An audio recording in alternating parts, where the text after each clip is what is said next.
Agosto é o mês escolhido para reafirmar a urgência da luta contra a violência doméstica. A cor lilás que dá nome à campanha marca os 20 anos da Lei Maria da Penha, um dos mais importantes marcos da proteção às mulheres no Brasil. 2 décadas depois, os números mostram que a conscientização e a ação do Estado ainda precisam se traduzir em segurança e proteção efetivas. No ano passado, o Brasil registrou 1.571 vítimas de feminicídio. Foram 4 mulheres assassinadas por dia. Estatísticas que não são números, são histórias interrompidas, famílias marcadas para sempre. Nos últimos anos, o governo federal retomou e ampliou políticas de enfrentamento à violência de gênero.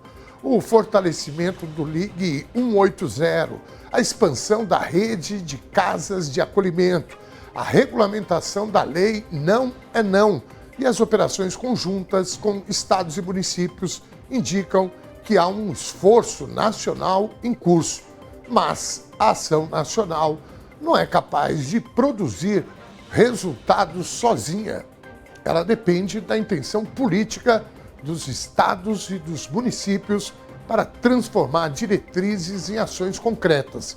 Em São Paulo, por exemplo, o primeiro semestre deste ano registrou 141 casos de feminicídio, o maior número da série histórica do estado e uma alta de 10% na comparação com o mesmo período do ano anterior. Especialistas apontam que o aumento dos casos pode estar associado com a redução dos recursos destinados às políticas para as mulheres.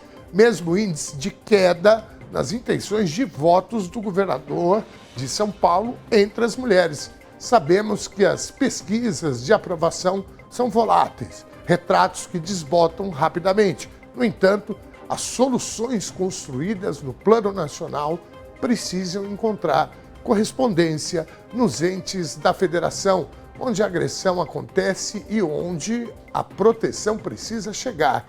Enfrentar o feminicídio não é apenas uma questão de legislação, é um compromisso permanente com a vida, a dignidade e a segurança das mulheres brasileiras. Na edição de hoje, vamos analisar os desafios que o Brasil ainda enfrenta para combater a violência contra as mulheres. Mas antes, nós queremos saber a sua opinião. Você considera o enfrentamento à violência contra a mulher uma prioridade que deve influenciar o seu voto? Sim ou não? Vote na nossa enquete. Você que está pelo YouTube já sabe, você que está pela TV também pode participar. É muito simples, é só você abrir o teu celular, por exemplo, coloca ali no YouTube, Rede TVT, que você já vai achar a nossa transmissão de hoje e ali a nossa enquete. Aproveite e deixe o seu comentário e se inscreva no canal, que já tem mais de 1 milhão de inscritos. Vamos para os destaques de hoje. Pesquisa BTG Nexus, divulgada nesta segunda-feira, aponta um cenário de equilíbrio e um empate técnico entre Lula e Flávio Bolsonaro na corrida pela presidência. Convenção do Partido dos Trabalhadores em São Paulo formaliza a candidatura de Lula à reeleição, com Geraldo Alckmin, do PSB, como vice. Violência contra a mulher. Estado de São Paulo registra maior número de feminicídios da série histórica no primeiro semestre. Atos em todo o país pressionam a Câmara pela votação do projeto contra a misoginia. Começa nesta segunda-feira a campanha nacional de multivacinação em todo o país para crianças e adolescentes de até 15 anos. E em São Paulo, Guarulhos e São Bernardo do Campo, vacinação contra sarampo é ampliada para pessoas até 59 anos após alta de casos da doença. O TVT News, segunda edição, começa agora.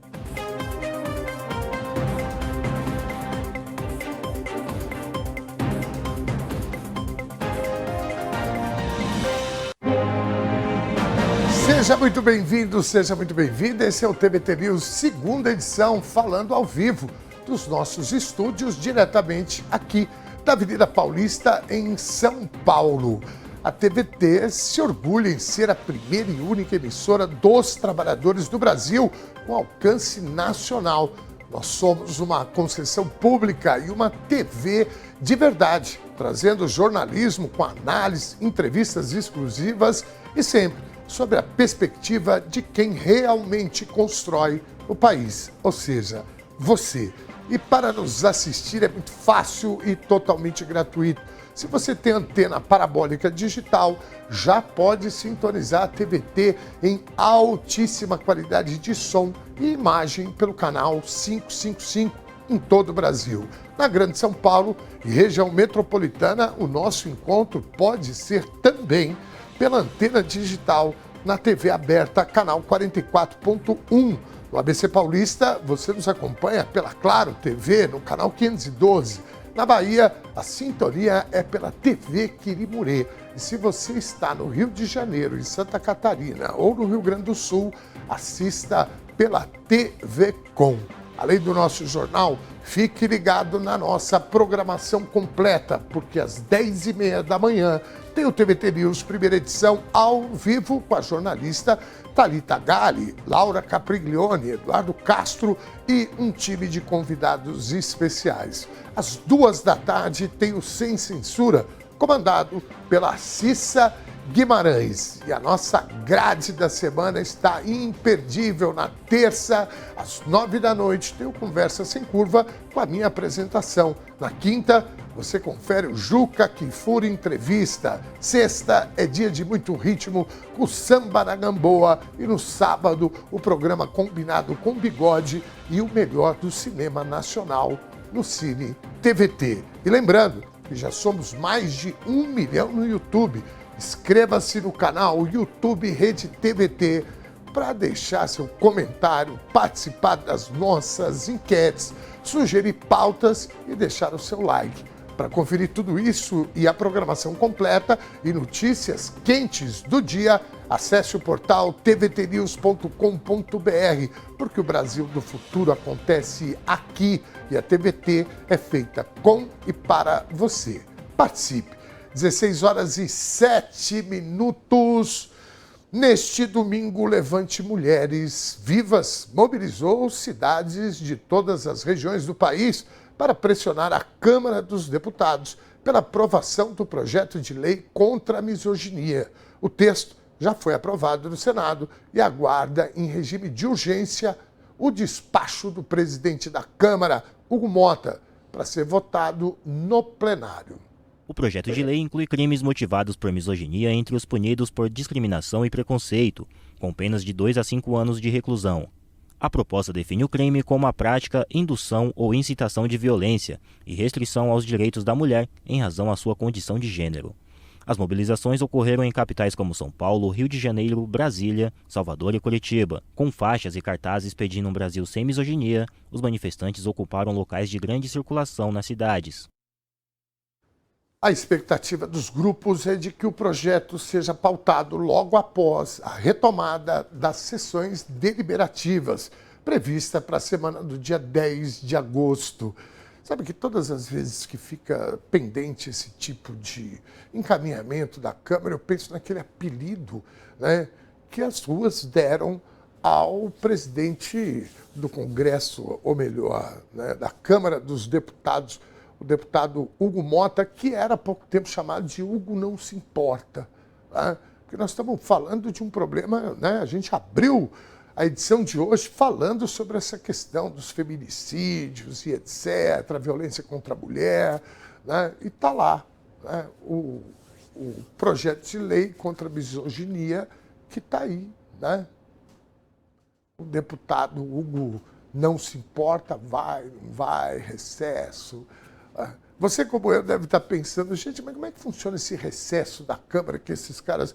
Bom, para falar bem a verdade, agora, nesse período eleitoral, vou dizer uma coisa para vocês, é difícil achar um deputado ou uma deputada, salvo raríssimas exceções, lá pelo Congresso Nacional. Vamos combinar, né?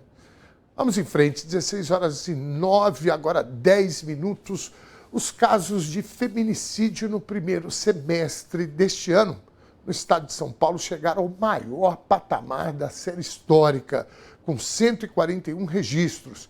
Na comparação com o mesmo período do ano passado, a alta foi de 10%, conforme dados divulgados pela Secretaria da Segurança Pública.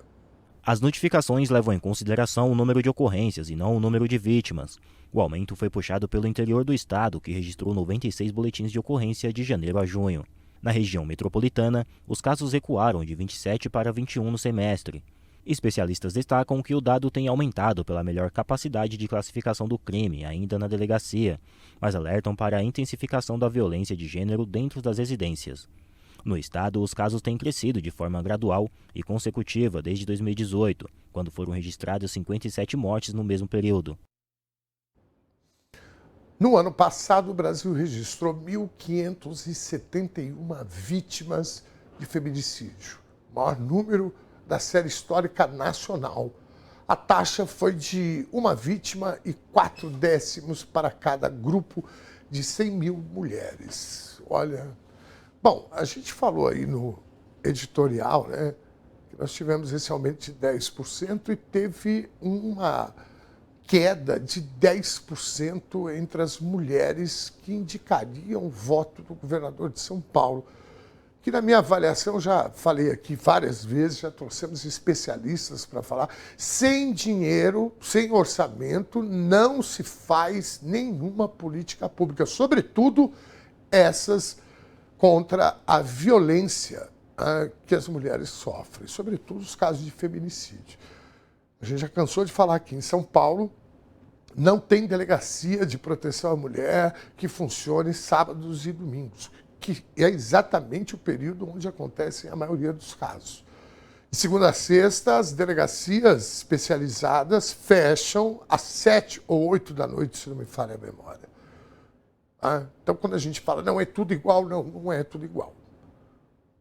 E certamente o reflexo na pesquisa de intenções de voto do governador, queda de 10% no eleitorado feminino, está relacionado, sim, porque as pessoas estão enxergando o que é feito ou deixou de ser feito, sobretudo em relação ao orçamento.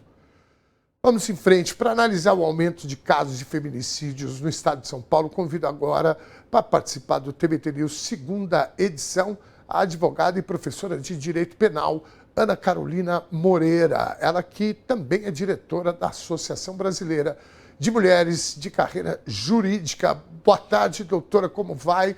Mais uma vez a gente aqui para avaliar números péssimos nessa questão da violência contra a mulher. Doutora Ana Carolina, você é criminalista e esse dado que a gente traz, ele não para e não devemos analisá-lo só sobre uma perspectiva do crime em si, uma perspectiva criminalística, mas, sobretudo, o que a gente deve fazer enquanto conjunto da sociedade para a gente, de vez, acabar ou pelo menos diminuir drasticamente esse tipo de crime, e não só ele, mas todos os outros contra as mulheres. Como é que você primeiro recebe esses números na data de hoje? Mais uma vez, obrigado por estar aqui. Seja bem-vinda, Ana Carolina. Boa tarde. Boa tarde, Dom. Boa tarde a todos. Bom, sem surpresa, né? A gente recebe esse dado sem surpresa, mas com muita preocupação, né? Nós, dentro dessa série histórica, temos, então, o maior índice em um semestre. Foram 142 mulheres mortas, né? Foram 141 crimes de feminicídio, um deles tiveram 2 vítimas, portanto, são 142 casos, né? Só nesse primeiro semestre do ano. Dom, o que há de muito importante sobre o feminicídio, que eu acho que, para além da questão criminológica, é importante a gente pautar, é que o crime de feminicídio, ele é um crime evitável. Porque, como nós já falamos, inclusive, anteriormente e recentemente, aqui no programa, o feminicídio ele não aparece do nada. O feminicídio ele é a última ponta de uma violência, né, que vem acontecendo ao longo dos anos, normalmente em relacionamentos afetivos e domésticos, né? Então, a gente tem o índice aí de 80% dos agressores no crime de feminicídio são o companheiro ou ex-companheiro da vítima.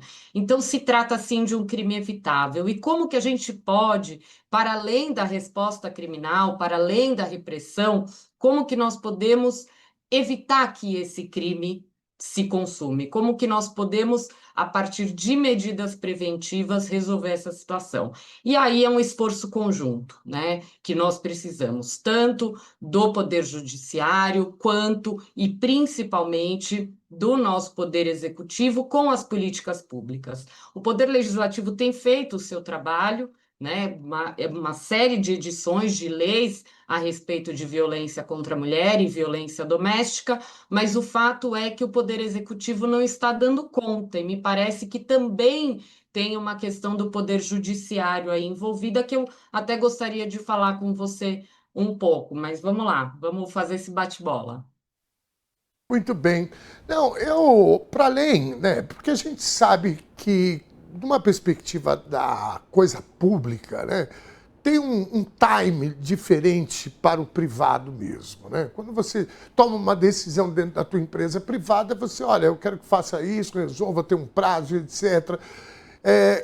Comparando com o setor público, as coisas não são bem assim, porque dependem de aprovação de lei, muitas vezes, e, infelizmente, muitas vezes precisa de um grande acordo mesmo. Isso é uma coisa que, para o eleitor e para nós, né, é difícil de compreender, que são questões emergenciais. Nós estamos falando de números assustadores. E como você bem lembrou, doutora, o feminicídio é o ponto final das agressões, né, em relação às mulheres. Isso começa, né, muito antes disso se construindo. Então a gente já teria aí um dado importante para a elaboração de políticas públicas que passa por esse histórico de identificação, né, das primeiras violências, violência matrimonial, violência patrimonial, violência física, violência psicológica, enfim.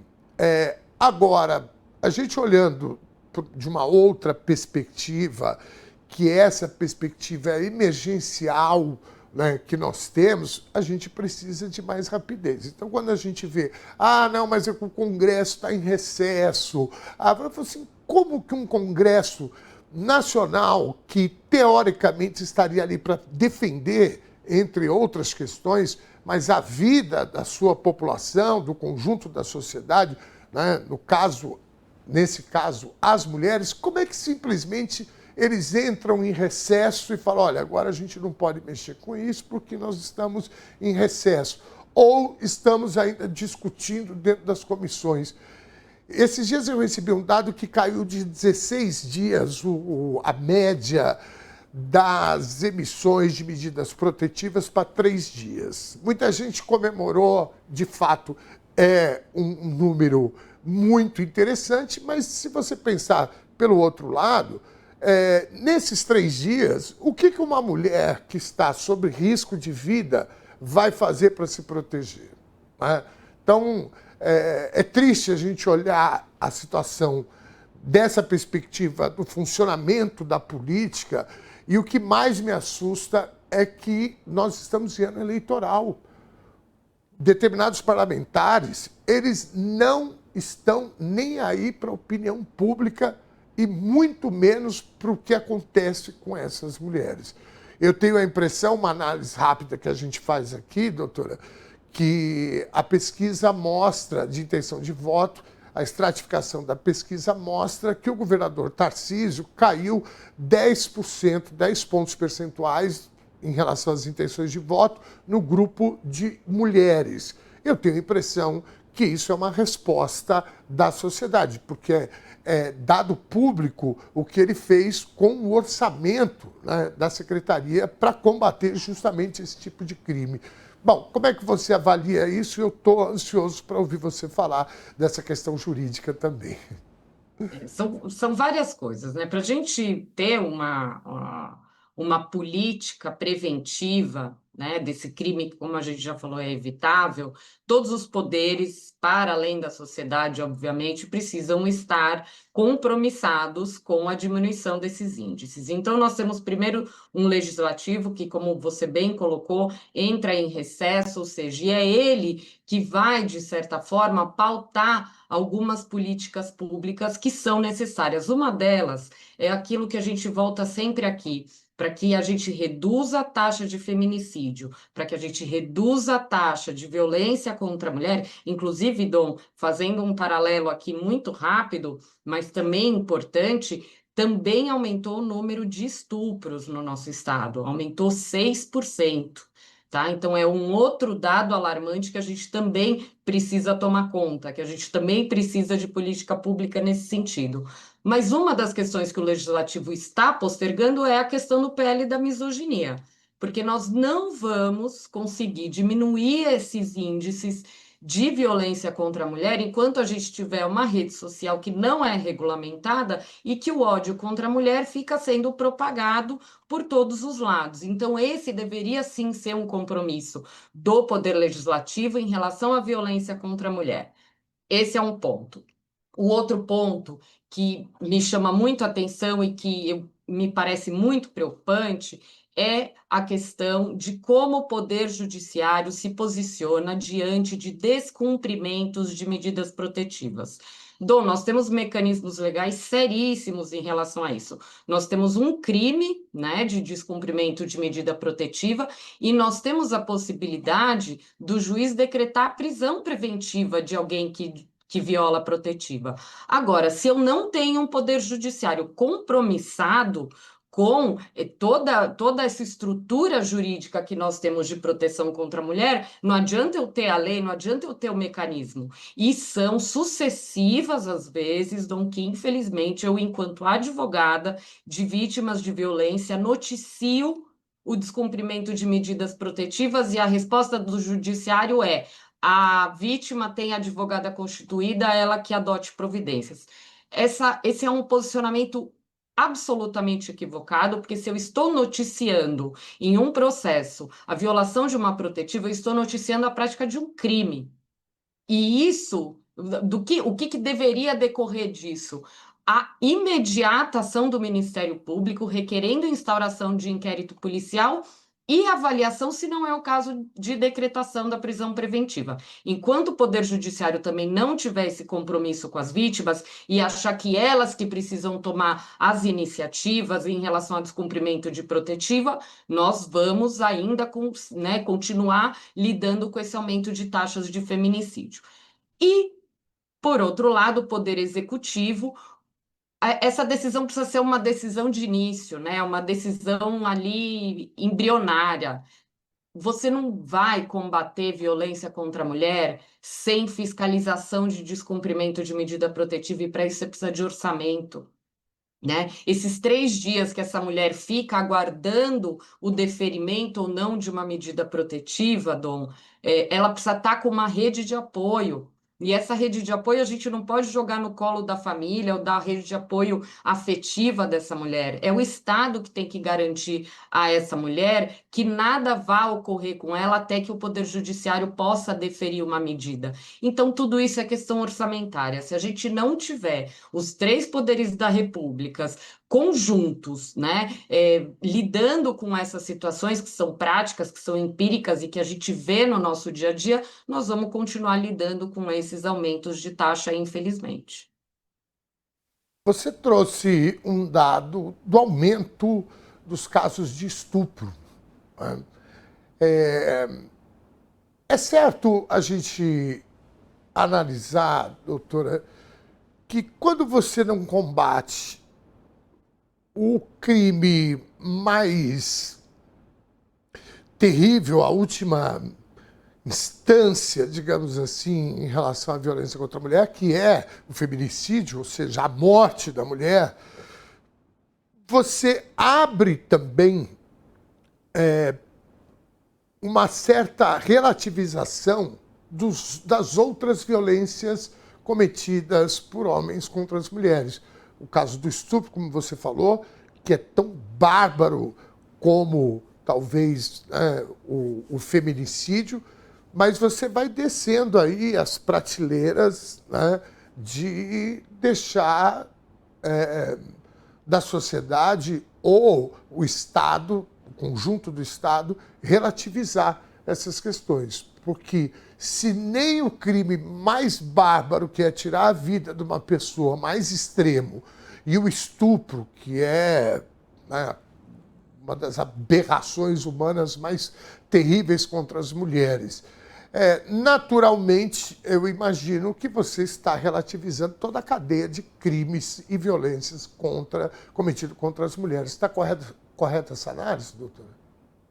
Me parece, Dom, que a relativização aí é em relação a qualquer natureza de violência contra a mulher, né? A partir do momento que a gente relativiza o machismo, a misoginia e qualquer tentativa de controle do corpo feminino, da sua vida, do seu patrimônio e assim por diante, da sua integridade física, moral, psicológica, a partir desse momento a gente já está correndo o risco da prática de qualquer crime odioso que é praticado contra uma mulher pelo simples fato dela ser mulher.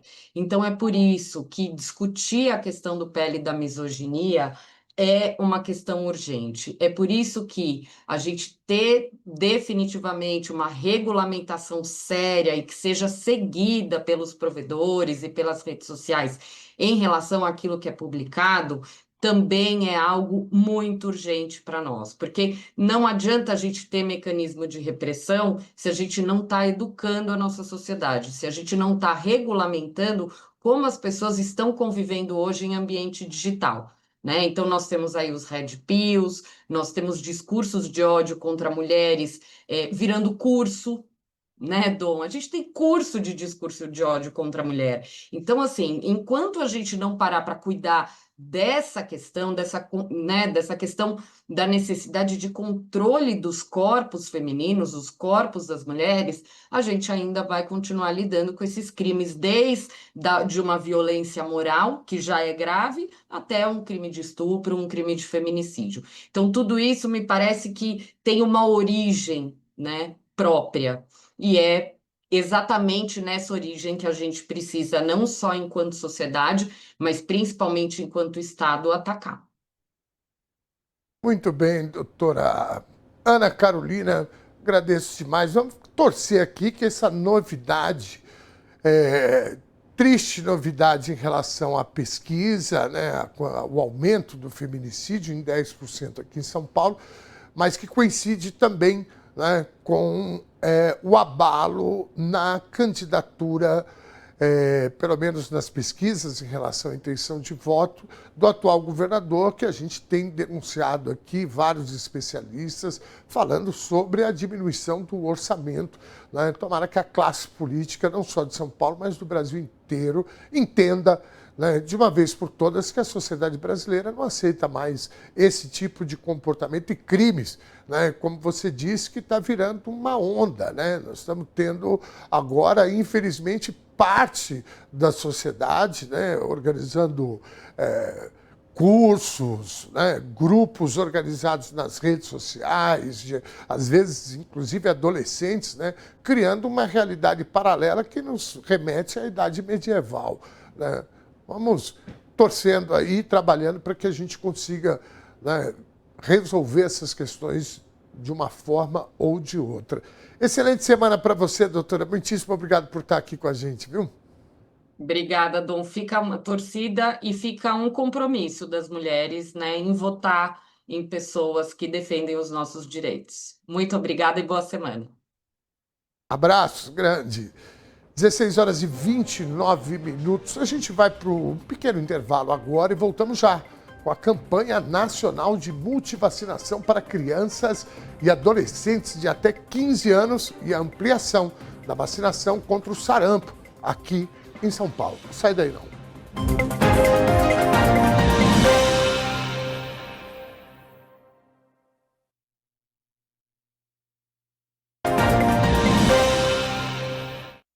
Este é o TVT News, segunda edição no ar, de segunda a sexta, 4 da tarde, ao vivo. Meus caros. Vamos dar uma passadinha pelos nossos comentários, que a edição de hoje começou cantando pneu, né? Como toda segunda-feira, é assim que a gente gosta. Boa tarde, Dom e equipe TVT News, muitíssimo obrigado. Opa, tá difícil de ler aqui. Mira Lima, nossa amiga, tudo bem, Mira? Faz tempo que não aparece aqui. Você falou outro dia que está assistindo pela TV e acompanhando, né? Beijo grande, excelente semana para você. Bom te ver por aqui. Obrigado, queridona. Vamos em frente. Boa tarde, comunidade de TVT, jornalismo a serviço do trabalhador. Flávio de Manaus. Muito bem. Abraço forte para você, Flávio. Queridão, Dom e equipe da TVT News. Boa tarde, Salvador, Bahia. Presente. Aida Bittencourt. Beijo grande para você, viu, queridona? Boa tarde, Dom Ernesto. Boa semana e parabéns ao Eric Braga, diz a Laura Pimenta. É aniversário do Eric Braga? Não? Não, que parabéns ao Eric Braga, caiu assim, não consegui entender. Laurinha, um beijo, querida. 16h33, vamos em frente. Pode passar. Boa tarde, Ernestinho, equipe TVT News e amigas assistindo ao chat. Dom Ernesto, adorei a entrevista com a Luna. Gostaria que todos os candidatos a deputado federal do Brasil estivessem presentes. Daqui, é isso, dia 16/8, diz a Maria França. Muito bem, 16 lá no 1º de maio, né? O antigo estádio da Vila Euclides. Muito bom, ou é o contrário. Obrigado, Maria França, um beijo gigante para você, 16h33. Boa tarde, prezadíssimo Dom Ernesto, diz a Cris Guimarães, minha prezadíssima amiga. Muito boa tarde para você também, viu? Excelente semana. Vamos em frente. A violência contra a mulher não vitimiza só a mulher, mas o núcleo familiar e a família estendida de laços sanguíneos ou não. Muito bem, Nancy Flor da Silva. Nancy, você está cobertíssima de razão, viu? A gente fala muito sobre, né, a questão central da violência contra a mulher, o fato, aquela coisa ali. Agora tem, né, eu chamo de co-vítimas, né? É isso mesmo.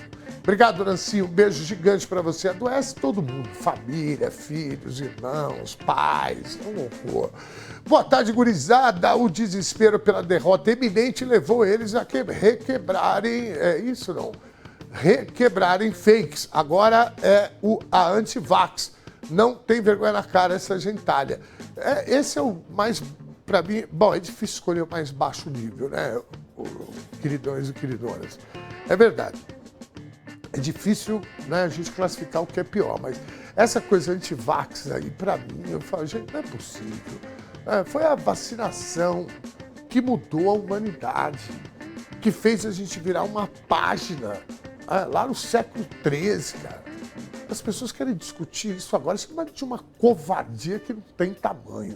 Vamos em frente. Abil Pedroso, abraço, meu querido. 16h35, enquanto a convenção do PT tinha gente do lado de fora, a outra precisou juntar meia dúzia, apagar a luz para tirar foto, diz a Karina Santos. Pois é, nós vamos falar sobre as duas convenções, né, daqui a pouquinho, tá bom? Segura a onda aí, Karina. Obrigado. Obrigado por estar aqui com a gente. Excelente semana, viu? Vamos lá, Carlos Prates, Dom Ernesto, equipe TVT N2, convidados e convidadas, bom agosto, boa tarde, boa semana, agosto lilás, né? O povo antes falava mês do cachorro louco, né? Agora, né, nós estamos querendo mudar para mês do caramelo. Aliás, agradecer aqui a todos e todas que mandaram fotos dos seus pets na sexta-feira, que era o Dia Nacional do Vira-Lata Caramelo. Veio foto de tudo quanto foi jeito, né? Pitbull e etc. Mas tá valendo. Pet é pet. Obrigado, Carlos Prati. Abraço para você. Vamos lá. O tempo tá correndo aí. Ótima semana para todos. Saudações de Santo André, São Paulo, com Lula 13 e Haddad governador. Encarnação Melgar. Melgar. Beijo grande. Obrigado, Encarnação, querido. Um salve para todo o ABC paulista. Aliás, ontem eu estive lá no Center Norte, na convenção, e eu vou falar uma coisa para vocês, que eu encontrei de gente do ABC, não é possível. Então, um abraço apertado para toda a nossa audiência do ABC.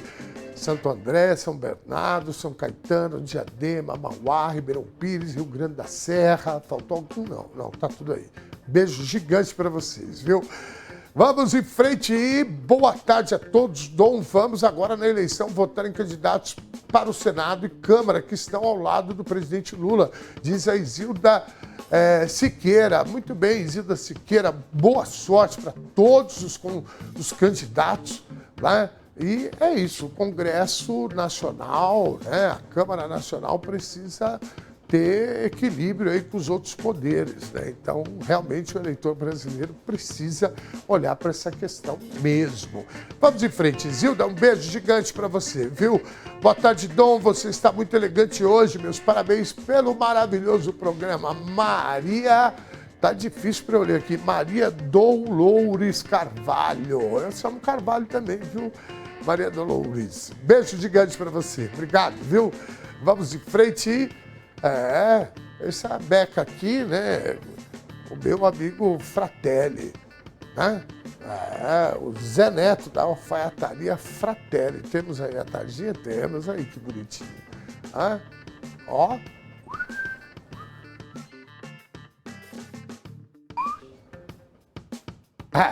Eu gosto. Muitíssimo obrigado. Boa tarde, Dom. Acho que o tarifável, ou seja, o rachadinha, não vai até o final com essa candidatura caluniosa, diz o José Clênio Vieira. Zé, olha, tá tudo, né? Pesquisa eleitoral é tudo fotografia do momento, né? Mas dadas as circunstâncias criminais, né, que essa turma aí tem, eu não sei como é que eles vão se virar. A impressão que eu tenho, aliás, o Geraldo Alckmin, vice-presidente da República, falou isso no domingo, que quando se começa a reclamar das urnas é cheiro de derrota. O cara já sabe que vai perder e já começa, não, porque a grama estava alta, porque a bola estava meio murcha, porque não sei o quê, porque não sei o que lá, não é mesmo? Então, vamos acompanhar. E eu acho que vai ser duro também para eles, porque é uma bala de prata que salvaria, né, na cabeça deles, porque nem isso eu acredito. O pai da cadeia, anistia para o filho que está fugindo da polícia lá nos Estados Unidos, o Eduardo. Então, eu tenho um pouco de dúvida em relação a isso. Obrigado, Zé, querido. Abraço, excelente semana para você. Vamos em frente, 16 horas e 39 minutos. Boa tarde, Dom. Acho que o Tarifável, essa já foi. Pode passar a próxima, por favor. Dom, você tá gasto demais. 58 anos, o cara fica meio gasto mesmo, né? Mira, um beijo. Obrigado, viu, queridona? Muito bem, vamos em frente. Depois o pessoal fala, por que você gosta tanto de ler comentário? Eu gosto de ler comentário porque a nossa audiência é carinhosa demais, não é? Boa tarde, Dom Ernesto Batoré, da Bahia, Catolés, distrito de Abaíra, Chapada. O projeto da extrema-direita privatiza, acho que é isso, né? Educação, saúde e Estado máximo para eles. Isso é uma grande verdade, né, Batoré? Eu, quando vejo esses caras criticando, né? Olha, porque é Bolsa Família, porque é o SUS que consome um dinheirão, é educação, é Universidade Federal, onde já se viu, né? O pé de meia, ficar dando dinheiro para jovem não abandonar a escola.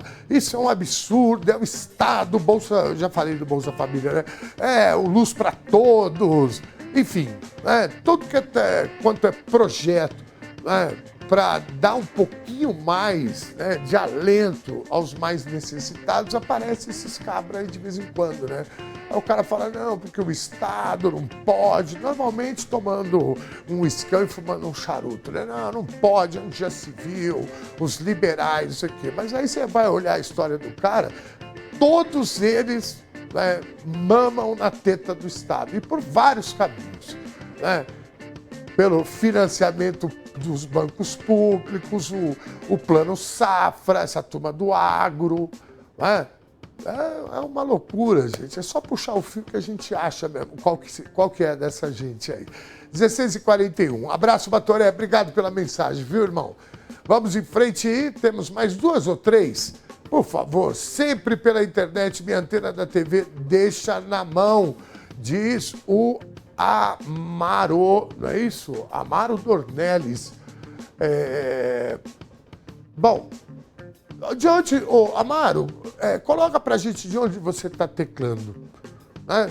Que qualquer coisa eu peço pro Batatinha subir lá em cima, dar uma mexida na antena lá, Batata, um bombril. Põe um bombril na nossa antena, tá? É brincadeira, é porque realmente tem algumas regiões metropolitanas aqui, conforme o clima e etc., às vezes dá uma instabilidade. Mas é bom avisar a gente, que a gente avisa o nosso pessoal aqui que cuida disso, tá? Qual é a região que você tá. Abraço forte, Amaro Dornelles. Boa tarde, sempre estou ligado na TBT. Gosto e curto muito a programação de vocês. Eu aprendo muito e estou feliz. Sou o irmão Gilmar Gembu das Artes.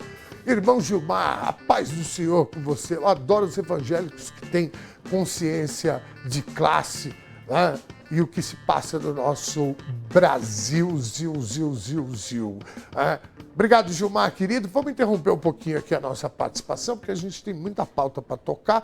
Depois descobre para mim se é aniversário do Eric, nosso repórter, porque chegou um parabéns aqui, caiu meio de paraquedas aqui. Pois é, 16h43. Começa nessa segunda-feira a campanha nacional de multivacinação com o objetivo de atualizar a caderneta de vacinação de crianças e adolescentes de até 15 anos em todo o país. A mobilização segue até 1º de setembro e terá o dia D em 22 de agosto para ampliar a cobertura vacinal em todo o país. A estratégia prevê que os profissionais de saúde avaliem a situação vacinal de cada um e apliquem na mesma visita todas as doses indicadas. A campanha não tem uma única vacina como foco, mas busca recuperar esquemas incompletos. Entre os imunizantes disponíveis estão as vacinas contra poliomielite, sarampo, cachumba, rubéola, difteria, tétano, coqueluche, hepatites A e B, HPV, meningites, influenza e Covid-19. E saber que atacaram tanto as vacinas, né, gente? Que loucura. Bom, para vacinar é preciso apresentar um documento com foto e a caderneta de vacinação no posto de saúde mais próximo.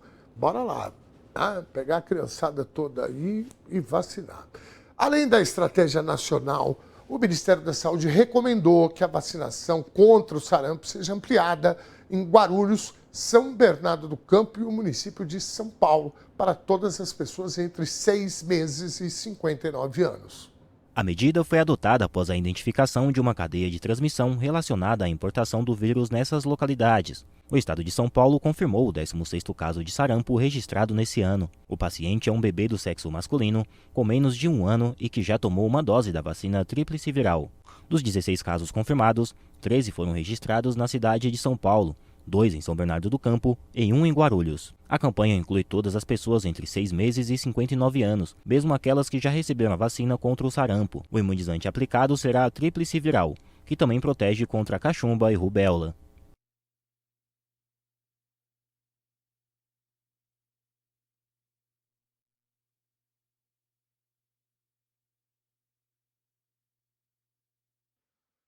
A vacina contra o sarampo podem ser tomadas nas unidades básicas de saúde de São Bernardo do Campo e São Paulo. Em Guarulhos, além das UBS, também é possível tomar o imunizante no ambulatório da criança e do adolescente na Rua Oswaldo Cruz, 151. Bom, vou repetir aqui, né? Levar a garotada, né, e todo mundo aí para se vacinar. Bom, para falar mais sobre a vacinação contra o sarampo, especialmente na cidade de São Bernardo do Campo, convido agora para participar do TBT News, segunda edição, o médico infectologista Jean Guaringen-Chen. Olha, eu vou falar uma coisa, eu vou ter que aprender com o doutor aí como é que é a pronúncia do nome dele, viu? Gorenstein, muito bem, que é secretário de saúde do município. Boa tarde, doutor Jean. Bom, primeiro peço desculpas aí pela pronúncia do seu nome, viu? Muito boa tarde, obrigado por estar aqui com a gente. Olha, boa tarde, é um prazer poder estar com você e com todos os amigos da TNT e trazendo um assunto que é muito importante, que é a prevenção através da vacinação. Muito bem, doutor. Agora está 1-1. Eu errei a pronúncia do seu nome, o senhor errou o nome da TVT. É TVT, mas não tem problema. Só para relaxar a nossa conversa aqui. Doutor Jean, bom, primeiro, eu queria que o senhor explicasse para a gente como é que está a organização aí, se podemos chamar de mutirão, né? E já parabenizando vocês por já terem, né, seguido aí a orientação do Ministério da Saúde e já colocar em prática aí o plano para vacinação de forma mais rápida e serena e também de estar aqui com a gente, né, para falar um pouquinho sobre isso. Como é que está o serviço? Vamos passar o serviço da campanha, em primeiro lugar. Boa tarde mais uma vez. Boa tarde. Olha, é muito importante a vacinação, atualização da condição vacinal para o sarampo. E por quê? Porque São Bernardo está, assim como Guarulhos e o município aqui da Grande São Paulo, o município de São Paulo, sendo os alvos maiores dessa campanha. Porque nós tivemos casos confirmados de sarampo no nosso meio. A partir disso, nós consideramos a circulação do vírus nessas cidades. E, por isso, o bloqueio através da imunização é fundamental. E é isso que tem sido feito. Só que não só um bloqueio para as faixas envolvidas, por exemplo, com 1 ano e 1 ano e 3 meses, com 15 meses, mas sim ampliando para todas as faixas e começando com uma dose adicional, que nada mais é do que a partir dos 6 meses com a dose 0. Então, as crianças devem estar imunizadas, elas devem estar protegidas, para que aí, então, nós tenhamos uma proteção estendida que vai até todos, incluindo aqueles até 59 anos e 11 meses. Nós lembramos que, mesmo que as pessoas acreditem ter tido sarampo, ou que já estejam idealmente vacinadas, vacinar, fazer uma dose de reforço é muito importante no bloqueio da disseminação do vírus nas cidades, como disse, comprometidas. Muito bem. Doutor, eu conheço bem São Bernardo, porque eu morei muito tempo aí em São Bernardo, e a gente tem uma grande audiência, e não só em São Bernardo, mas na região do ABC como um todo. A TVT nasceu aí na cidade de São Bernardo. Como é que está a cobertura da cidade? Nós estamos de ponta a ponta, como é que está acontecendo a campanha? Muito bem, nós temos não só as nossas 30 unidades básicas de saúde, 35 unidades básicas de saúde abertas, cada qual com o seu horário, então antes de ir até a sua unidade básica de saúde próximo à sua residência, veja os horários, até porque nós vamos ter 1 hora que antecede ao fechamento, que existe o encerramento da imunização. Além disso, nós temos muito mais, que é a vacinação itinerante, que ela é feita em pontos como estações rodoviárias, ferroviárias, locais de mercados e feiras, que fazem com que as pessoas tenham o acesso muito mais facilitado.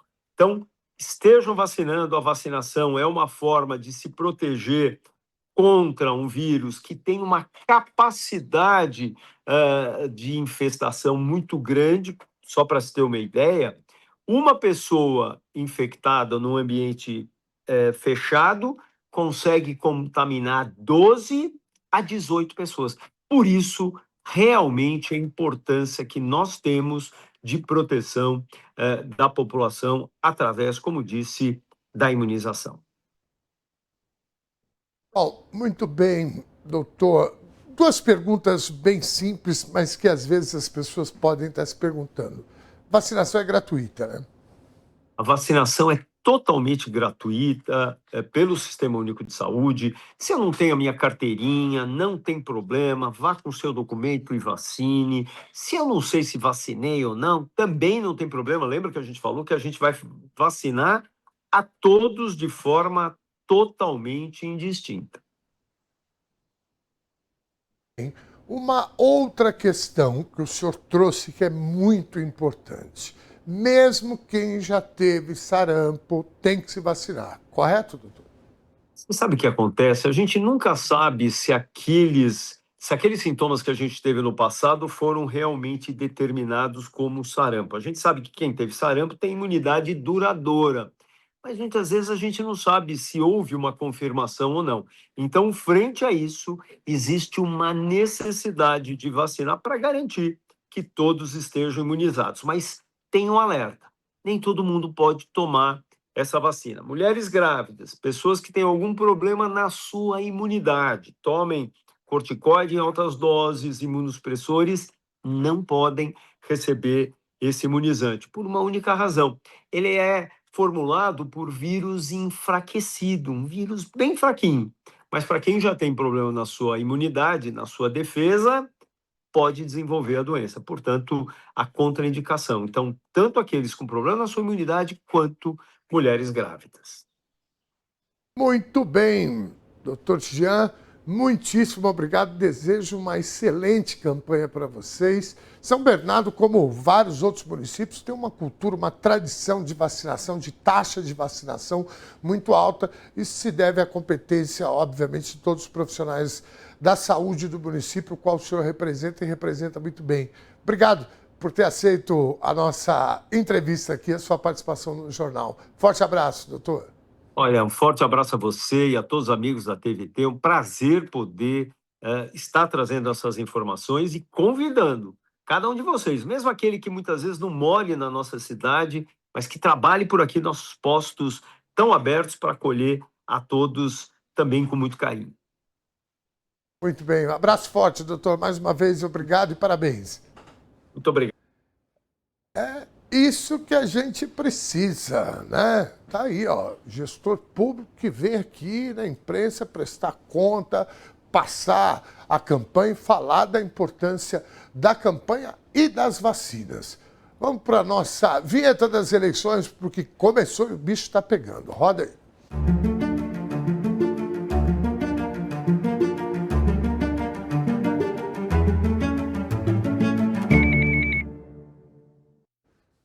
A partir de hoje, 3 de agosto, começamos nossa cobertura aprofundada das eleições de 2026. Eu compartilho agora com vocês, a audiência da TVT, nosso editorial, que vai guiar essa cobertura.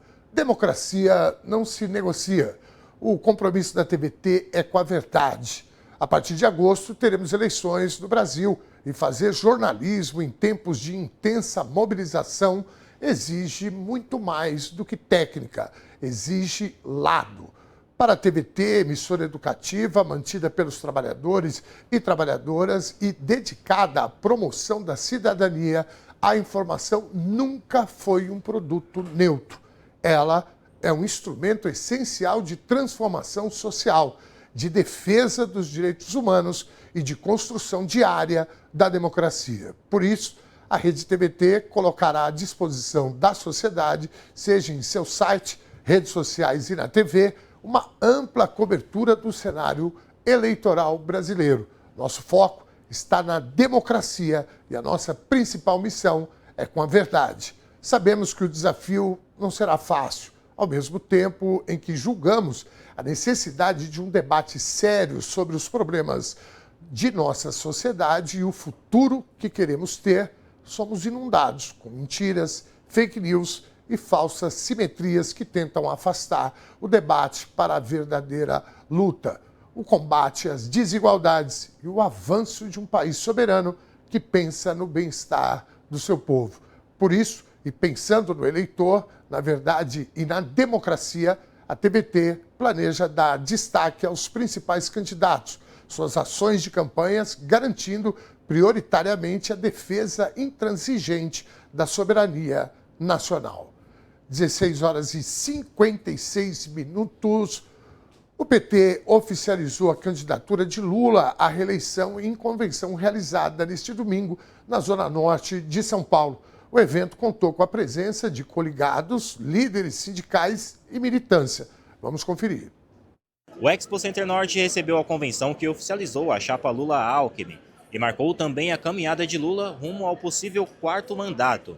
Alguns parlamentares do campo progressista estiveram aqui e conversaram com a nossa reportagem. Vamos conferir. Eu penso que esse quarto mandato de Lula será um mandato estratégico, pensando o Brasil de 2050, e nós queremos contribuir com isso.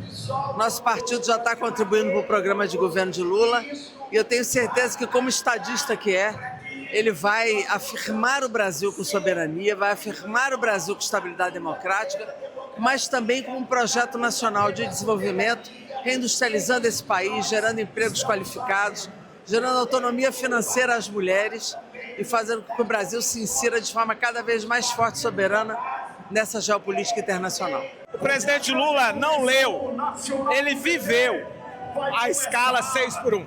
Então o presidente Lula sabe da importância de melhorar o tempo livre do trabalhador brasileiro. O tempo livre para que ele possa ter qualidade de vida, para que ele possa ter saúde mental, para que ele possa se qualificar. O presidente Lula é o líder que vai nos conduzir nesse período de turbulências e intempéries para fazer com que o Brasil aproveite essa divisão conflagrada na geopolítica internacional para melhorar a nossa posição no mundo, seja no comércio, seja na defesa para a democracia e principalmente na defesa da melhoria da qualidade de vida das pessoas que mais precisam. Presidente do Sindicato dos Metalúrgicos do ABC, Wellington Damasceno destacou o tamanho da representatividade e a importância de ter um representante da categoria no poder. Para nós metalúrgicas e metalúrgicos, trabalhadoras e trabalhadores, ter um presidente operário é muito significativo, porque também somos nós lá na presidência. Mostra que qualquer brasileiro e qualquer brasileira pode também chegar a presidir um país, a governar um país e a governar olhando principalmente para os mais pobres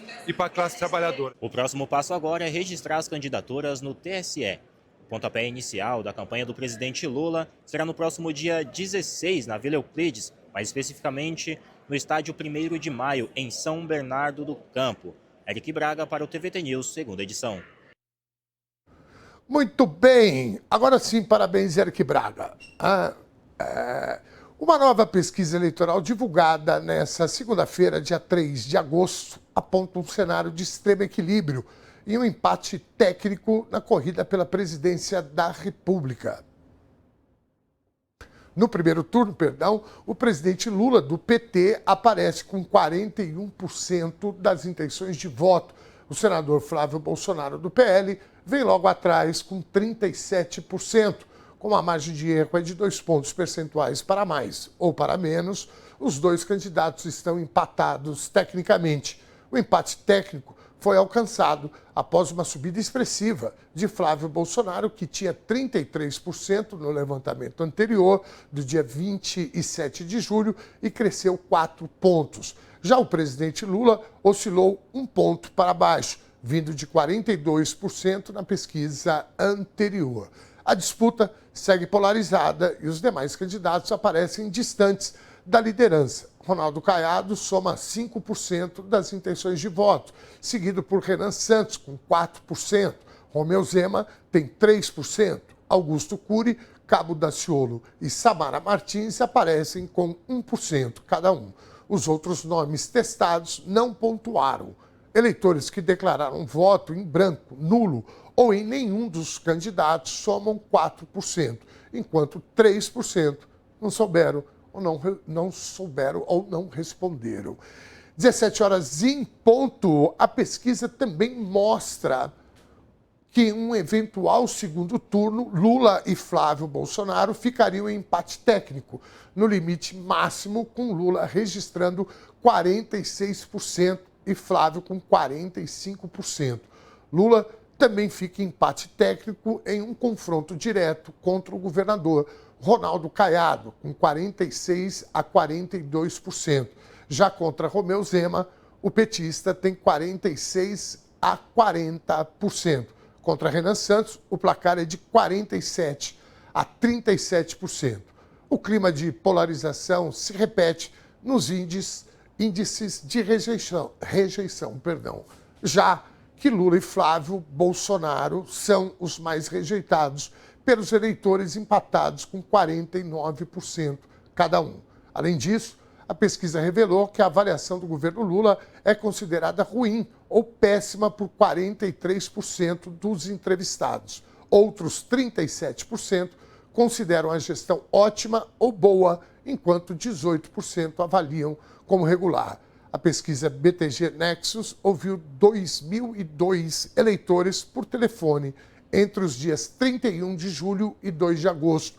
O levantamento está registrado no Tribunal Superior Eleitoral sob o número BR 02874/2026. Bom, está aí um belo de um recorte de uma fotografia do que está acontecendo hoje.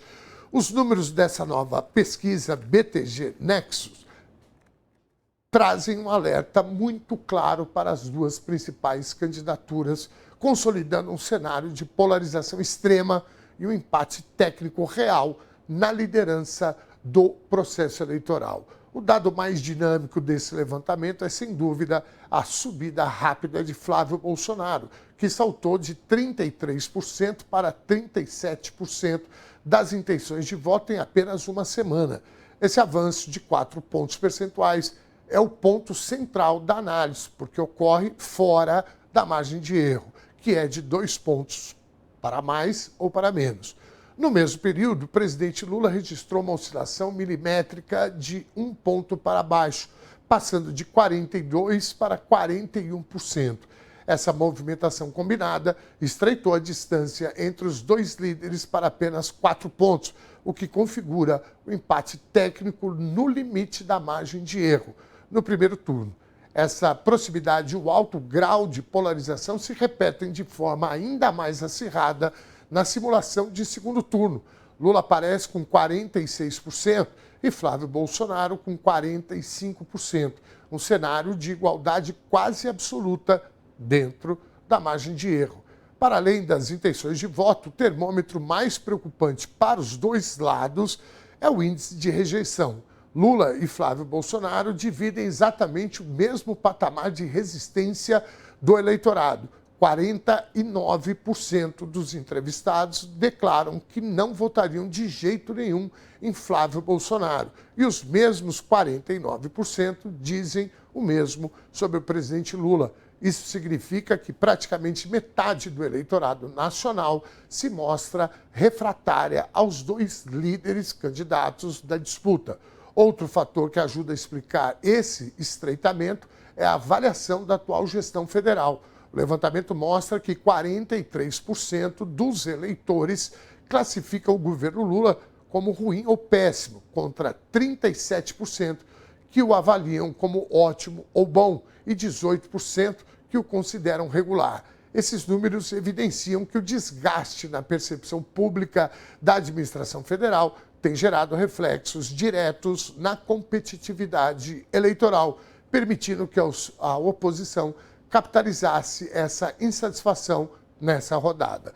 Com as intenções de voto tão parecidas, a campanha se desenha como uma disputa de rejeições, onde o vencedor será quem conseguir falar além da sua bolha e reduzir a resistência do eleitorado moderado.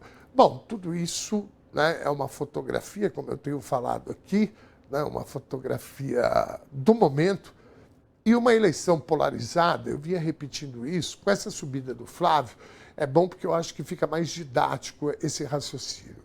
Uma eleição polarizada pode ter um risco grande de ser resolvida no primeiro turno, porque o candidato ele precisa apenas de 50% dos votos e mais um voto para vencer no primeiro turno. Portanto, para os dois lados, é isso que está colocado. Né? Você está aí nos assistindo e falando, gente, está uma disputa muito grande, etc. Eu quero adiantar para vocês aqui que o presidente Lula ontem, e eu vi um outro analista falando sobre isso também, que a campanha nem começou.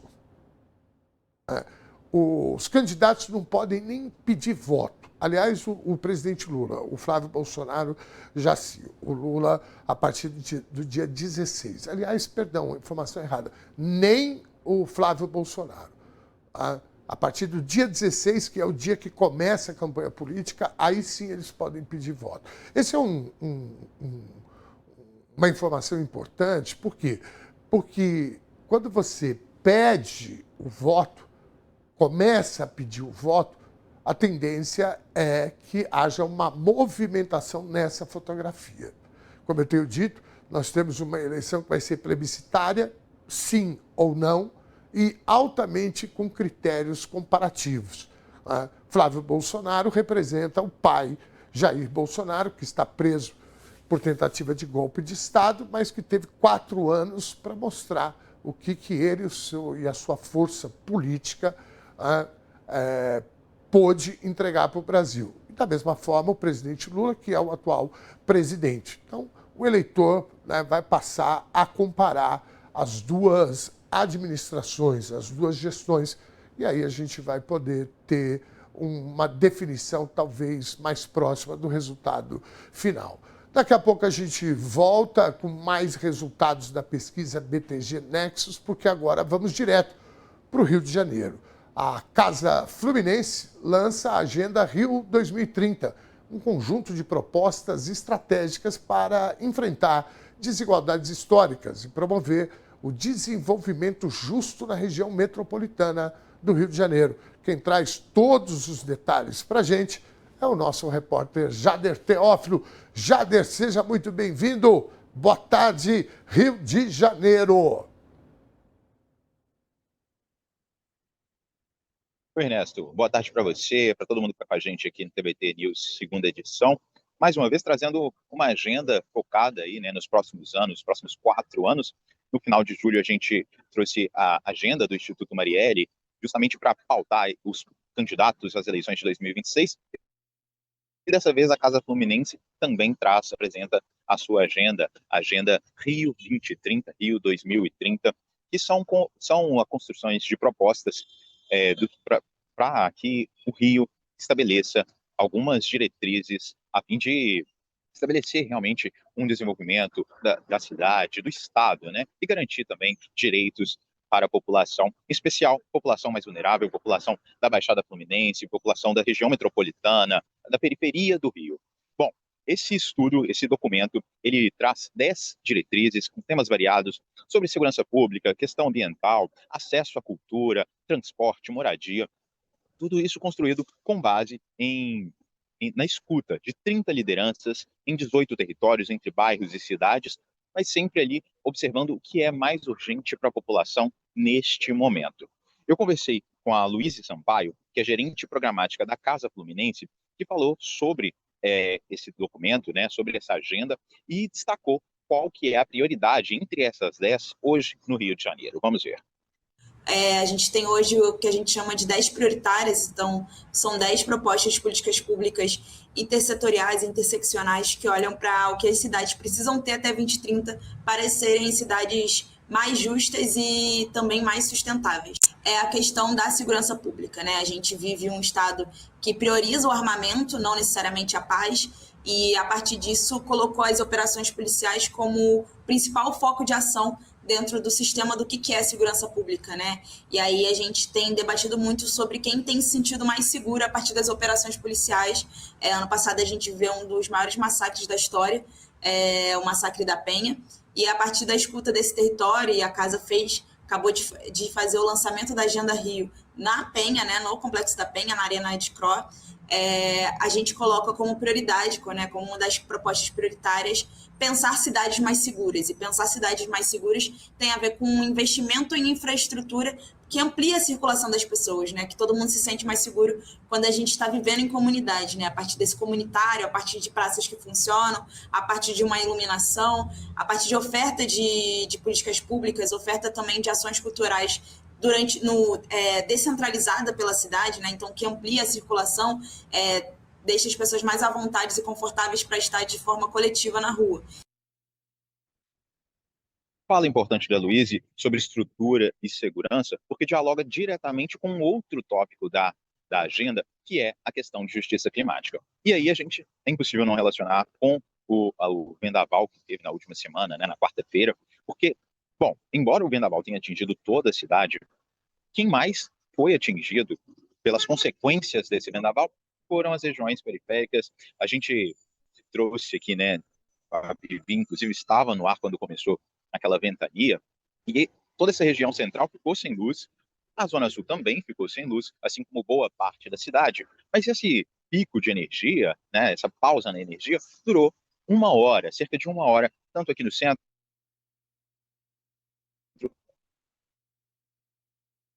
quanto na Zona Sul. Acho que a gente teve um pequeno problema de instabilidade na transmissão. A gente pode voltar daqui a pouquinho com o nosso querido Jader, diretamente lá do Rio de Janeiro. Ele lembrou bem, né? A Vivi, a nossa colega, pode trazer a nossa colega, né, lá do Rio de Janeiro, a nossa repórter, ela estava ao vivo quando começou o vendaval. Pode trazer o nosso querido Jader de volta para concluir, então. Perdão, Jader, houve uma instabilidade, eu pisei em cima do cabo aqui, aí desligou tudo aí. Desculpa, meu irmão. Manda ver. Me escuta agora?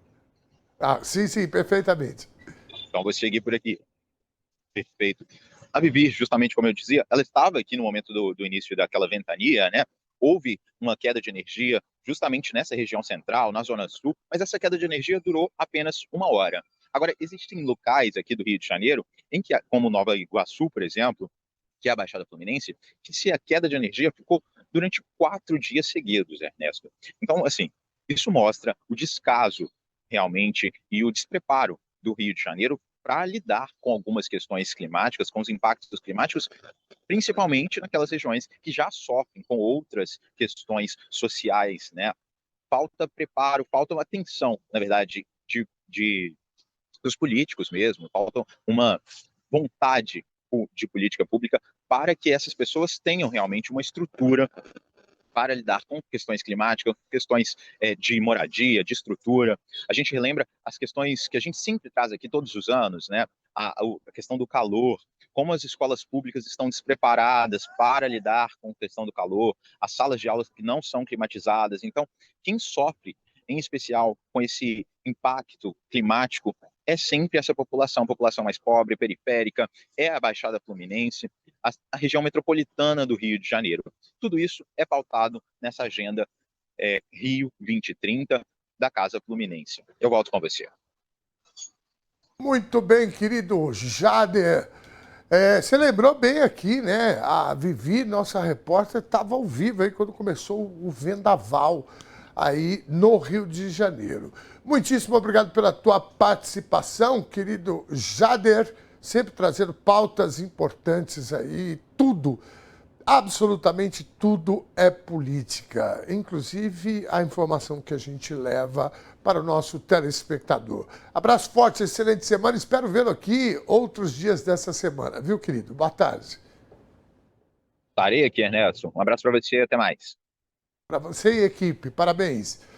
Uma gestante inglesa passou por uma cirurgia inédita nos Estados Unidos que permitiu corrigir um defeito congênito no bebê antes do nascimento. Theo, hoje com 5 meses, tinha gastrosquise, má formação em que a parede abdominal não se fecha completamente durante a gestação, fazendo com que o intestino se desenvolva fora do abdômen. Os médicos expuseram parcialmente o útero da mãe e, por meio de uma cirurgia minimamente invasiva, recolocaram cuidadosamente os órgãos do bebê no abdômen. Theo foi o terceiro bebê no mundo a participar desse estudo clínico pioneiro. O defeito congênito grave afeta 1 em cada 3.000 bebês nascidos no Reino Unido a cada ano. Os recém-nascidos podem precisar passar semanas em uma unidade de terapia intensiva neonatal, receber nutrição por sonda ou por via intravenosa e ser submetidos à cirurgia corretiva. Nos casos mais complexos, como o de Theo, a internação em uma UTI neonatal pode durar até 6 meses. Além disso, o bebê pode precisar passar por várias cirurgias, receber alimentação por via intravenosa por até 2 anos e, em alguns casos, fazer um transplante de intestino. Mesmo com atendimento médico de excelência, 1 em cada 10 bebês morre. Agora, a expectativa dos médicos é poder oferecer esse tratamento a um número maior de pacientes muito em breve. Muito bom, um pequeno milagre mesmo, né? A gente precisa continuar apostando na ciência, né? Na pesquisa. Bom, vamos voltar a falar agora das eleições. Roda a vinheta, por favor.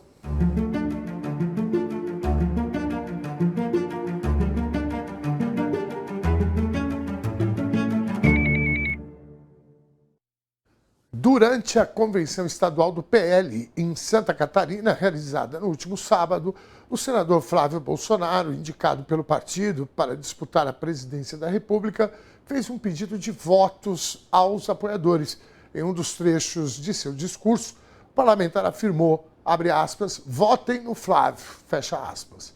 Em outro momento, também destacou um cartaz exibido por uma eleitora com a frase vote certo. A manifestação ocorreu durante o período de pré-campanha, quando a legislação eleitoral ainda não permite a propaganda oficial das candidaturas. No mesmo dia, durante a convenção do PT na Bahia, o presidente Lula também pediu apoio aos candidatos da base aliada e acrescentou que, se sobrasse um pouquinho de voto, os eleitores votassem nele. A legislação eleitoral permite, durante a pré-campanha, a participação em eventos partidários, a apresentação de propostas e a exaltação de qualidades pessoais dos pré-candidatos. No entanto, o pedido explícito de voto só é autorizado a partir do início oficial da campanha eleitoral, marcado para o dia 16 de agosto.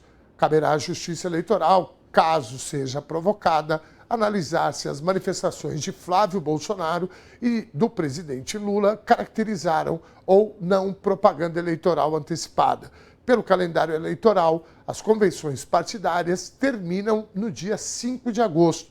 O registro das candidaturas deve ser feito até o dia 15 e a campanha eleitoral começa oficialmente em 16 de agosto. As eleições estão marcadas para o dia 4 de outubro.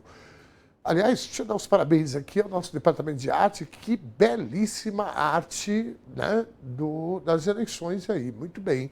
Gostei também da identidade visual, viu? Então, Sônia, João, Lucas, sintam-se parabenizados aqui pelo colega de vocês. A Polícia Federal pediu ao Supremo a abertura de um terceiro inquérito contra Fábio Luiz Lula da Silva para investigar a suposta ocorrência do crime de tráfico de influência. Ainda não foi informado quem será o relator do caso. Outros 2 pedidos de investigação, também por tráfico de influência, caíram por sorteio com o ministro do STF, André Mendonça, que decidiu instaurar os procedimentos. Para falar sobre essa questão, vamos receber aqui a nossa querida Helenira Vilela. Helenira, muito boa tarde. O que você traz para a gente, a tua análise sobre essa questão aí, envolvendo o filho do presidente Lula, o Fábio Lula da Silva. Boa tarde, querida. Boa tarde, Ernesto. Boa tarde à nossa audiência. Então, eu essa semana toda estou tendo um review, assim, como é que a gente chama? Um déjà vu. Parece a situação do Cancellier.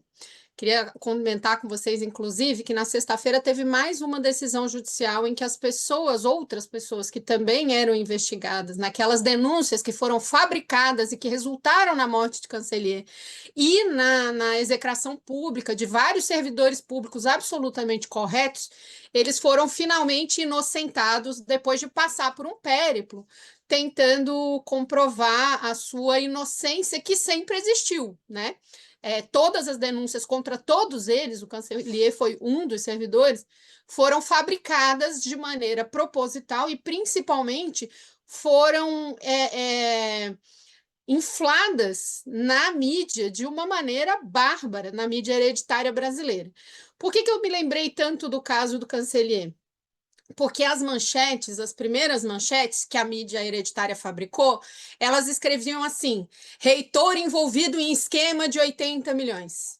E isso é muito sério, né? A gente depois foi comprovar que 80 milhões era o valor total do programa inteiro em todas as universidades em conjunto. E aí, a mídia, de propósito, porque isso não é um erro, isso é uma decisão política de criar um fato que não tem a menor cabimento, porque, no fim das contas, a investigação mesmo dessa denúncia que era falsa, que se comprovou falsa posteriormente, ela se referia a algumas bolsas que eram poucos milhares de reais e não aos 80 milhões. Mas os 80 milhões, eles existem para gerar um fato político.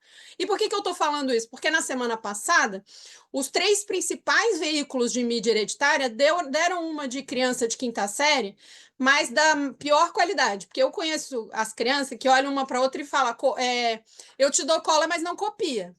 E eles copiaram as manchetes com as mesmas palavras, nas mesmas ordens, com o mesmo acento, a mesma manchete. Folha, Estadão e Globo. Então, que é essa imagem, olha aí, Mendonça autoriza a PF a investigar Lulinha por tráfico de influência. E aí você repara que não tem literalmente nenhuma vírgula, nenhum acento diferente. Eles copiaram igual que pior do que a maioria das crianças de quinta série faz escola. Então, obviamente, é uma coisa arquitetada, organizada, que teve uma reunião, sentaram e tomaram uma decisão. Né? Isso parece muito explícito. E aí, quando você vê, uma parte importante é o número de 55 milhões. Qual é a intenção de falar esse número? A intenção de falar esse número é a intenção de criar uma falsa simetria entre o Flávio Bolsonaro e o Fábio Luiz Lula da Silva. E eu começo dizendo, Lulinha é um apelido fabricado por esta mídia hereditária. Ele não é chamado assim nos círculos de convivência dele. O nome dele é Fábio Luiz e é assim que as pessoas chamam ele. A outra coisa, por que uma falsa simetria? Porque o número 55 milhões, que é resultado desse segundo pedido de investigação que o André Mendonça autorizou, e aí abro um parênteses, por que André Mendonça, do Supremo Tribunal Federal, está investigando alguém que não tem prerrogativa de foro? Fábio Luiz Lula da Silva não é servidor público, não é parlamentar, não tem vida pública no sentido de participar de nenhum debate público, não foi e não pretende ser político. E aí, não foi cargo comissionado, não foi servidor público concursado, não foi participante da vida pública. O Supremo só deve investigar pessoas que têm foro privilegiado ou quando elas participam de qualquer denúncia que envolve pessoas que têm foro privilegiado. Então, há uma irregularidade grave que precisa ser explicada por André Mendonça. Por que ele está investigando? Segundo, algumas pessoas têm me dito... Bom, voltando à falsa simetria. Então, os 55 milhões é uma tentativa de criar uma equiparação aos 61 milhões que Flávio Bolsonaro, efetivamente, segundo ele próprio, pediu a Vorcaro, que Vorcaro deu e que ele nunca apresentou o relatório de para onde esse dinheiro foi, que ele prometeu já faz mais de um mês, dizendo que o dinheiro foi para o filme. A produtora do filme dá conta de que o dinheiro não foi para lá, tem um documento publicado dizendo que não foi para lá. Ele afirmou publicamente que ia fazer essa explicação e nunca apresentou. Segundo, Flávio Bolsonaro é o candidato a presidente da República. Nós não estamos comparando coisas equivalentes. Os dois são filhos de presidentes. Não. Um é senador da República, foi deputado federal e é candidato a presidente da República. O outro é um rapaz que é filho do presidente, mas que mora fora do país e que se afastou do país exatamente porque todo santo dia, de manhã, de tarde e de noite, há 40 anos, criam que ele é dono do carro de ouro, que ele é dono da Friboi, que ele é dono das terras não sei das quantas. Todo dia tem uma mentira a respeito dele e ele se afastou exatamente para se afastar disso. Então, não tem simetria possível. Se a gente fosse comparar o que eles estão tratando, que é, supostamente, o Flávio Luiz teria feito tráfico de influência, é isso que está sendo investigado. Há zero prova disso até o momento. A única coisa que eles tratam como indício é o fato dele ser amiga de uma empresária que tem contrato com o governo. Isso não é suficiente para comprovar o tráfico de influência. Teria que comprovar que ele teve benefício, como o Ciro Nogueira, que recebeu 300 mil reais por mês por vários meses do Vorcaro. E isso é tráfico de influência, né? Porque aí você tem um indício de que você teve um benefício próprio por fazer uma certa articulação. Ser amigo de alguém não é prova. Mas se você fosse comparar os 55 milhões, que é o total do valor de todos os contratos que essas empresas da amiga do Fábio Luiz tem com o governo, a gente tinha que comparar com os bilhões que o Vorcaro tem com contratos com prefeituras, governos do estado, BRB. Então, a comparação não seria 55 com 61, seria 55 milhões com vários bilhões. Tem gente que chega a dizer que chega a R$500 bilhão. Então, essa falsa simetria é uma fabricação, uma peça publicitária, porque a burguesia brasileira tomou na semana passada a decisão de que ela não está conformada que Lula vai ser reeleito, e aí acionou seus meios de publicidade para fazer essa campanha e tentar criar essa falsa simetria para ver se convence as pessoas pela zilionésima vez. Há 50 anos estão tentando dizer que Lula e a sua família são corruptos, há 50 anos eles não comprovam. Detalhe muito importante: o sigilo telemático e bancário do Fábio Luiz foi vazado ilegalmente. A imprensa toda olhou linha por linha e não encontrou nada. E é por isso que eu afirmo que isso é uma peça publicitária na tentativa de criar uma possibilidade de campanha para impedir Luiz Inácio Lula da Silva de se reeleger em 2026. Muito bem. Helenira Vilela. Bom, agora, o presidente Lula deu uma entrevista num podcast esses dias que ele foi categórico em falar que o filho dele, inclusive, eu acho até que ele inverteu, né? Porque ele disse, olha, ele vai ser obrigado a provar sua inocência. Eu fiz um comentário aqui no jornal, disse que do alto da minha insignificância eu queria corrigir o presidente Lula, porque na verdade quem tem que provar, né, é quem acusa, isso segundo a nossa Constituição. Esse é o primeiro ponto. Segundo, é importante na tua avaliação que haja uma investigação, né, nesse momento, que seja transparente, que o próprio Fábio Luiz, né, preste contas, converse com, né, a sociedade brasileira, fale, olha, é isso, está aqui, né, já foram quebrados os sigilos. Como é que você avalia essa postura, inclusive do presidente Lula, que disse, né, aliás, nós fizemos um comentário aqui que, ironicamente, né, nós tivemos uma posição do ex-presidente da República, que coincidentemente é o pai, né, do Flávio Bolsonaro, que você trouxe aqui várias questões, e que ele disse, né, ninguém vai alcançar, né, atrapalhar a vida dos meus filhos, dos meus amigos, se eu não puder trocar o delegado-geral da Polícia Federal, se eu, qualquer coisa eu troco o chefe dele, o ministro, etc. Eu acho que o presidente Lula trouxe, né, essa decisão, né, de que o filho dele precisa ser investigado, que vai ser, que não tem problema, que vai se defender, e, para além disso, se fez algo errado, que vai pagar. Como é que você avalia a fala do presidente Lula e a sua posição, Helenira? Ela é correta, mas ela tem um outro lado, que ele não está acima da lei, sem dúvida nenhuma, mas ele também não pode estar abaixo, que foi a fala do doutor Marco Aurélio Carvalho, que é coordenador da defesa dele. Ele não pode, de fato, se esconder de provar. Inclusive, apesar de o sigilo bancário dele ter sido vazado de maneira ilegal, e, aliás, isso deveria estar sendo investigado, deveria haver um inquérito na Polícia Federal para compreender de que maneira, quando e por quê e quem é responsável por esse vazamento, porque isso é ilegal. Agora, além disso, a própria defesa do Fábio Luiz ofereceu a abertura do sigilo bancário e telemático espontaneamente, sem precisar ser intimado para isso, que demonstra que ele não tem nada a esconder.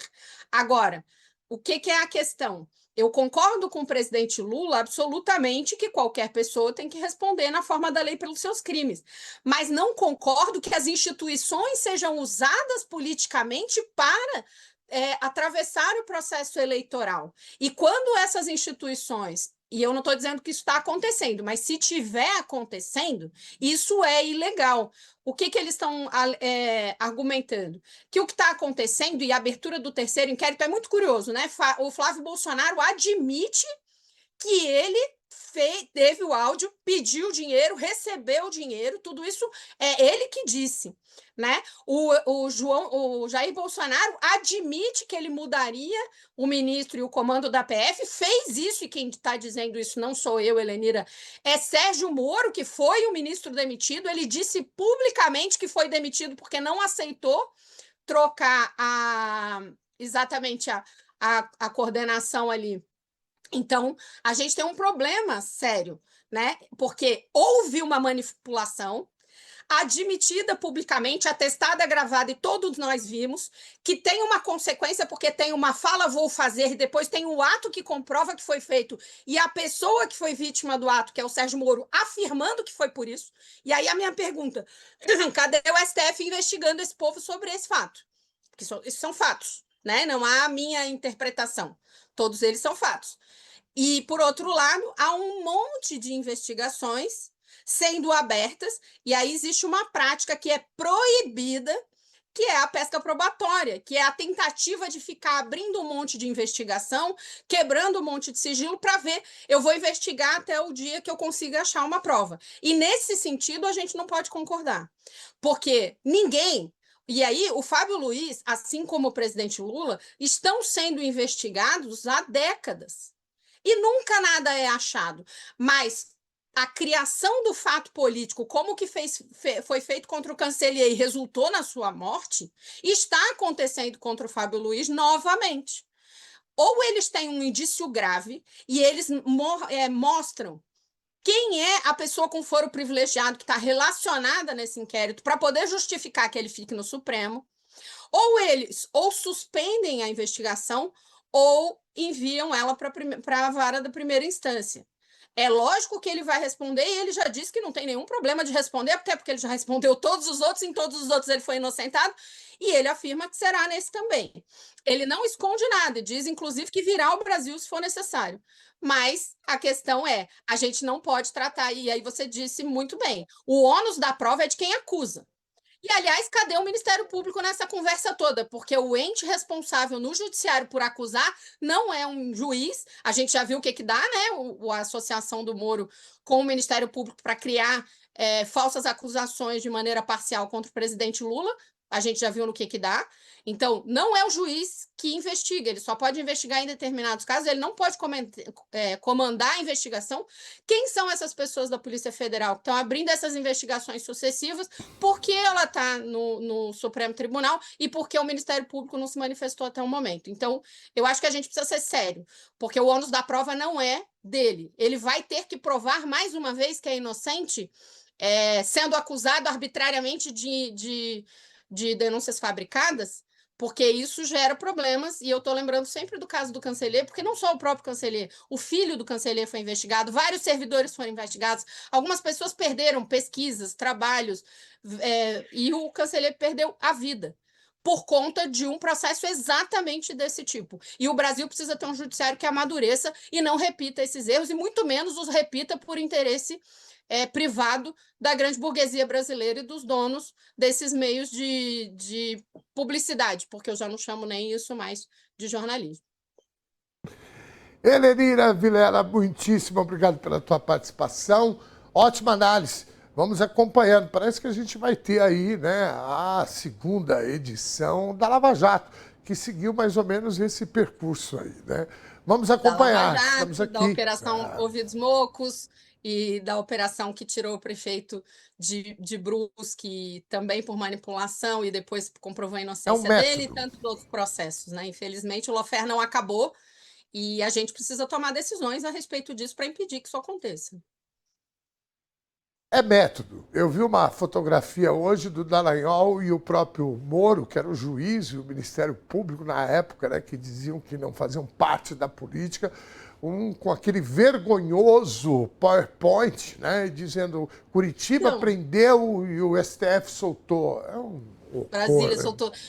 É tão ridículo, porque o PowerPoint, quando você vai ler o que está escrito, o Lula se beneficiou, ele era beneficiado porque ele se beneficiou, é um negócio... do ponto de vista lógico, Aristóteles deve ter dado 4 cambalhotas no mausoléu dele, porque a falta de lógica é completamente absurda. Forte abraço, Helenira. Ótima semana. Vamos acompanhando aí, você já sabe, né? Fica de sobreaviso aí que a gente precisa da tua análise aqui a qualquer momento. Boa tarde, queridona. Excelente semana. Para vocês também. Até a próxima.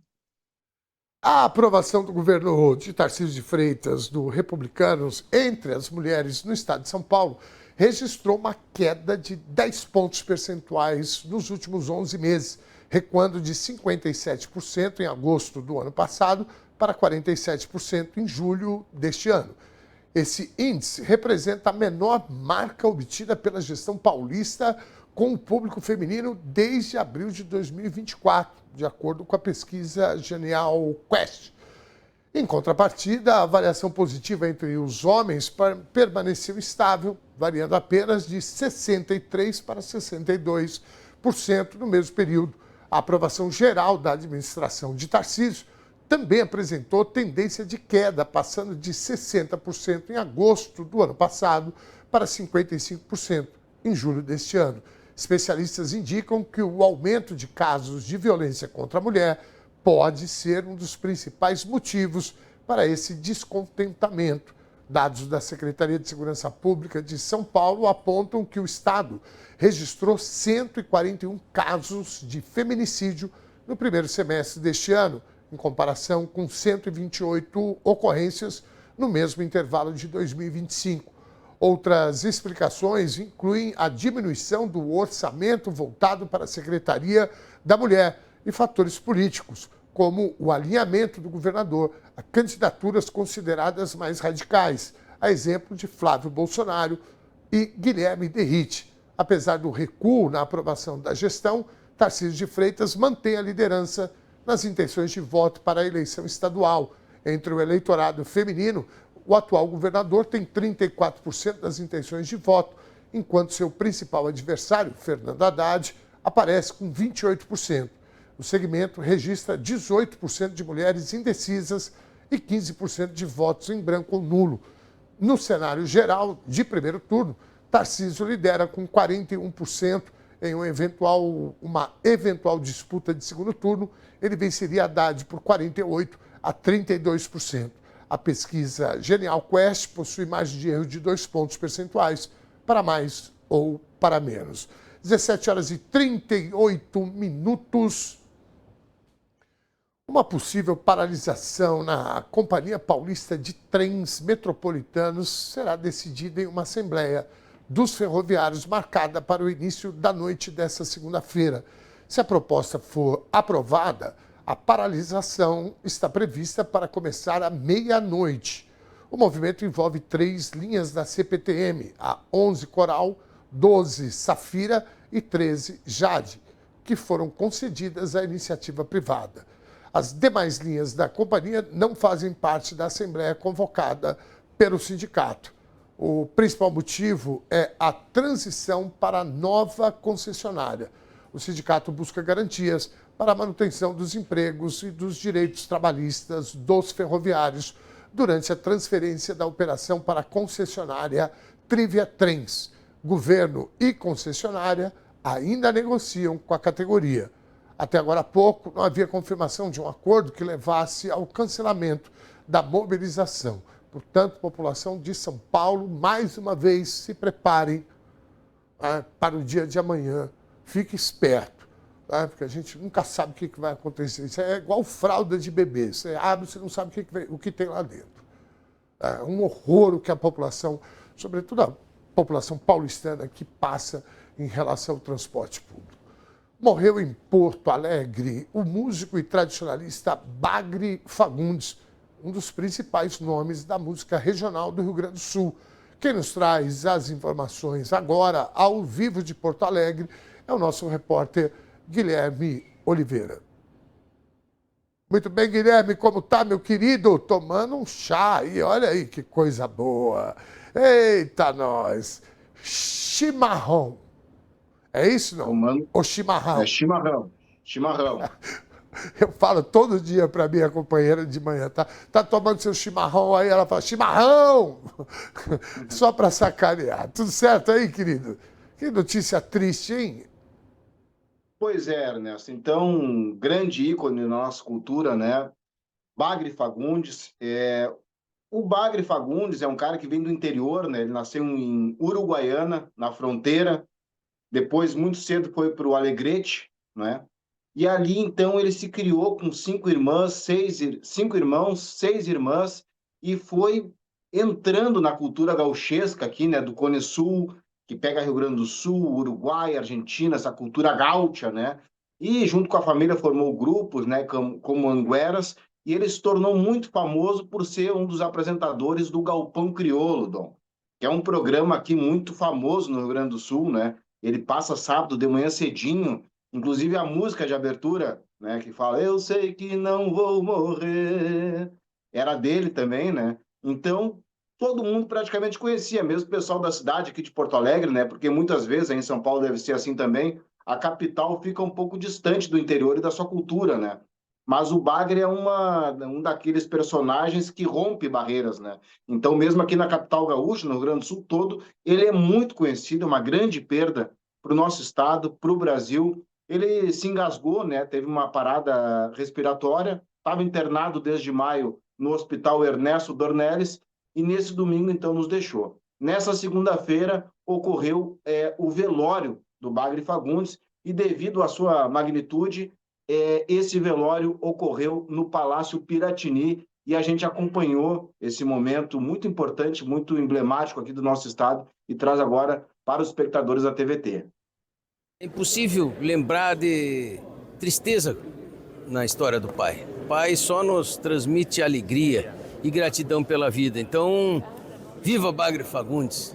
Não me perguntes onde fica o Alegrete, segue o rumo do teu próprio coração. Bagre Fagundes, um dos autores desta canção, que é o hino informal do Rio Grande do Sul, nos deixou neste domingo aos 86 anos. Nesta segunda-feira, ocorreu o seu velório aqui no Palácio Piratini. Veja que ele se fez universal cantando a sua terra. Aí transformou o Alegrete, né, o lar de todos nós. Referência, né, naquela música da Volta à Casa da Ítaca. O Alegrete é o símbolo do que nós esperamos como ser humano, né?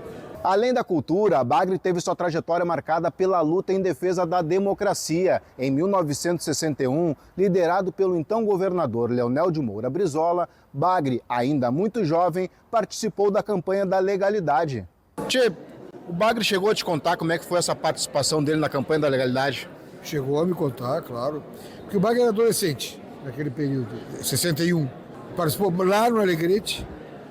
Por quê? Porque a campanha da legalidade não era só em Porto Alegre. Porto Alegre era o Palácio do Governo. Esse palácio onde estamos aqui, onde ele está sendo velado. Daqui o Brizola comandava a legalidade no Brasil inteiro. Teve aqui na legalidade, teve a vida toda lá da democracia? Sempre, né? Velho nas greves do magistério, ele liderava cantando nas manifestações dos bancários, estava o pai da esquerda democrática, então fundador do PDT com o Brizola. Então essa é a história do velho que nos orgulha, né? Me orgulha muito ser filho desse cara. Não são muitos, né, cantores da música tradicionalista gaúcha que são progressistas, né? Porque o pessoal muitas vezes confunde a defesa dos hábitos, do costume, com um determinado conservadorismo, né? Enxerga na esquerda um campo que vai questionar isso ou vai atentar contra essas crenças regionais, né? E o Bagre era um cara que não tinha medo de assumir a posição dele, e ele foi um dos fundadores do PDT, como disse o filho dele agora, que se chama Ernesto, assim como tu, Dom, em homenagem ao Che Guevara. Então, o pai dele, né, o Bagre Fagundes, botou o nome do filho de Ernesto, e assumiu, né, a luta desde muito cedo em defesa da democracia, participando da legalidade. Mais recentemente se filiou no PT, e eu vi pela primeira vez ao vivo o Bagre Fagundes no comício que o Lula fez aqui em 2022, no Pepsi on Stage, na Zona Norte de Porto Alegre, ele entregando o lenço branco, que é o lenço dos chimangos, para o Lula. Então o evento abriu com o Bagre colocando o lenço no pescoço do Lula. E tu sabe, Dom, que os veículos de comunicação da burguesia, né, G1, Folha de São Paulo, esses tradicionais, digamos assim, ocultaram esse lado da biografia do Bagre. Não mencionaram que ele tinha essa participação na política, apenas falaram da questão cultural, mas não falaram nenhuma vírgula sobre isso, que era muito importante na biografia do Bagre. Ele foi presidente dos sindicatos bancários em Alegrete, ele foi vereador na época da ditadura, lutando contra a ditadura, denunciando os crimes da ditadura, e a vida toda, né? Foi alguém que se colocou a serviço da luta em defesa da democracia, sendo um cantor regionalista, tradicionalista de música gaúcha. Muito bem. Bagre Fagundes presente. Querido, te agradecer demais aí pela matéria que você trouxe, importante em vários aspectos. Eu estava aqui curtindo a matéria, falando como é importante essa diversidade cultural. E mais do que importar da importância da diversidade é a gente falar sobre ela e apresentá-la com as suas particularidades. E você trouxe, né, como você disse, diferentemente da mídia empresarial, né, você trouxe aí esse lado político dele, né, que muito pouca gente aqui no Sudeste, né, onde está concentrado aí, né, Rio, São Paulo, etc., já tem esse preconceito com a cultura regional de outros estados e, sobretudo, com uma vida progressista e de grandes contribuições com a nossa luta. Parabéns, Guilherme, querido. Excelente semana para você aí, meu filho. Te espero aí outras vezes aí, viu? Nessa semana ainda. Parabéns pela matéria. Valeu, Dom. Obrigado. Até. Até mais. 17h47, nós temos que correr. Sabe por causa de quê? Porque agora chegou aquele momentinho bacana que a gente gosta do Giro de Notícias. Roda a vinheta aí.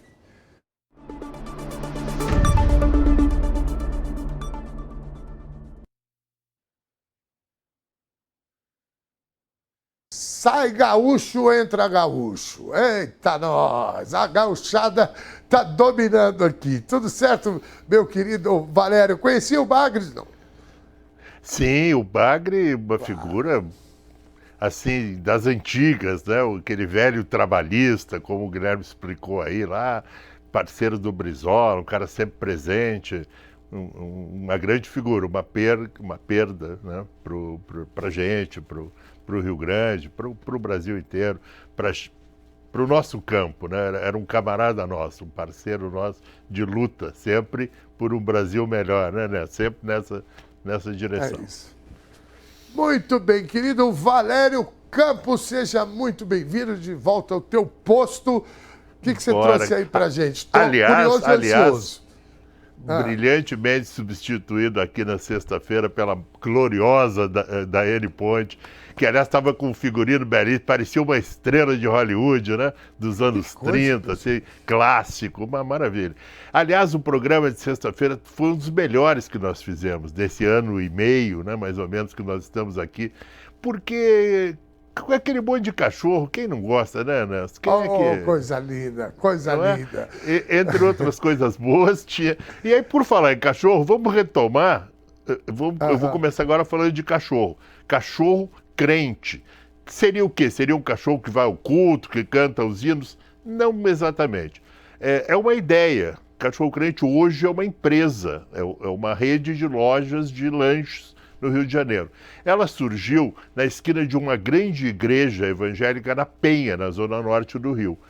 Um sujeito que já trabalhava no mundo dos negócios, chamado Leandro Lima, ele percebeu o seguinte: tem uma igreja grande, um monte de gente vem aqui várias vezes por semana, não tem um lugarzinho para que eles possam se reunir na saída, né, para fazer um lanche, enfim. Aí ele abriu uma carrocinha de cachorro-quente ali naquela esquina, com aproximadamente 85 mil, assim, foi o primeiro investimento e tal.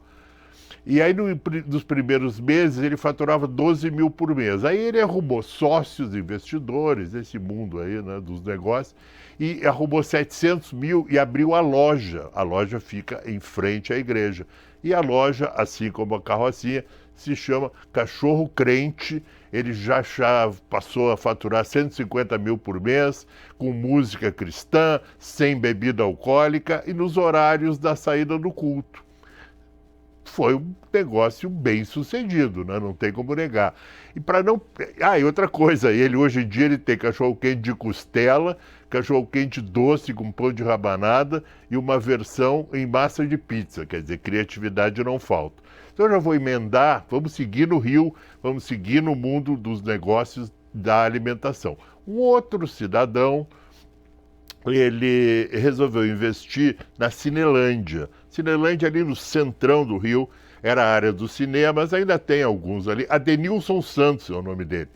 Então ali tem o Teatro Municipal, tem o metrô ali, é uma região bastante movimentada, bastante importante. E o Edenilson dos Santos, ele tinha 2.000, ele investiu numa barraquinha, ele conhecia um cara que tinha ali uma carrocinha de pipoca. O cara não estava sentindo firmeza ali no negócio e por 2.000 vendeu para o Adilson, que ele, no primeiro dia ele faturou R$25.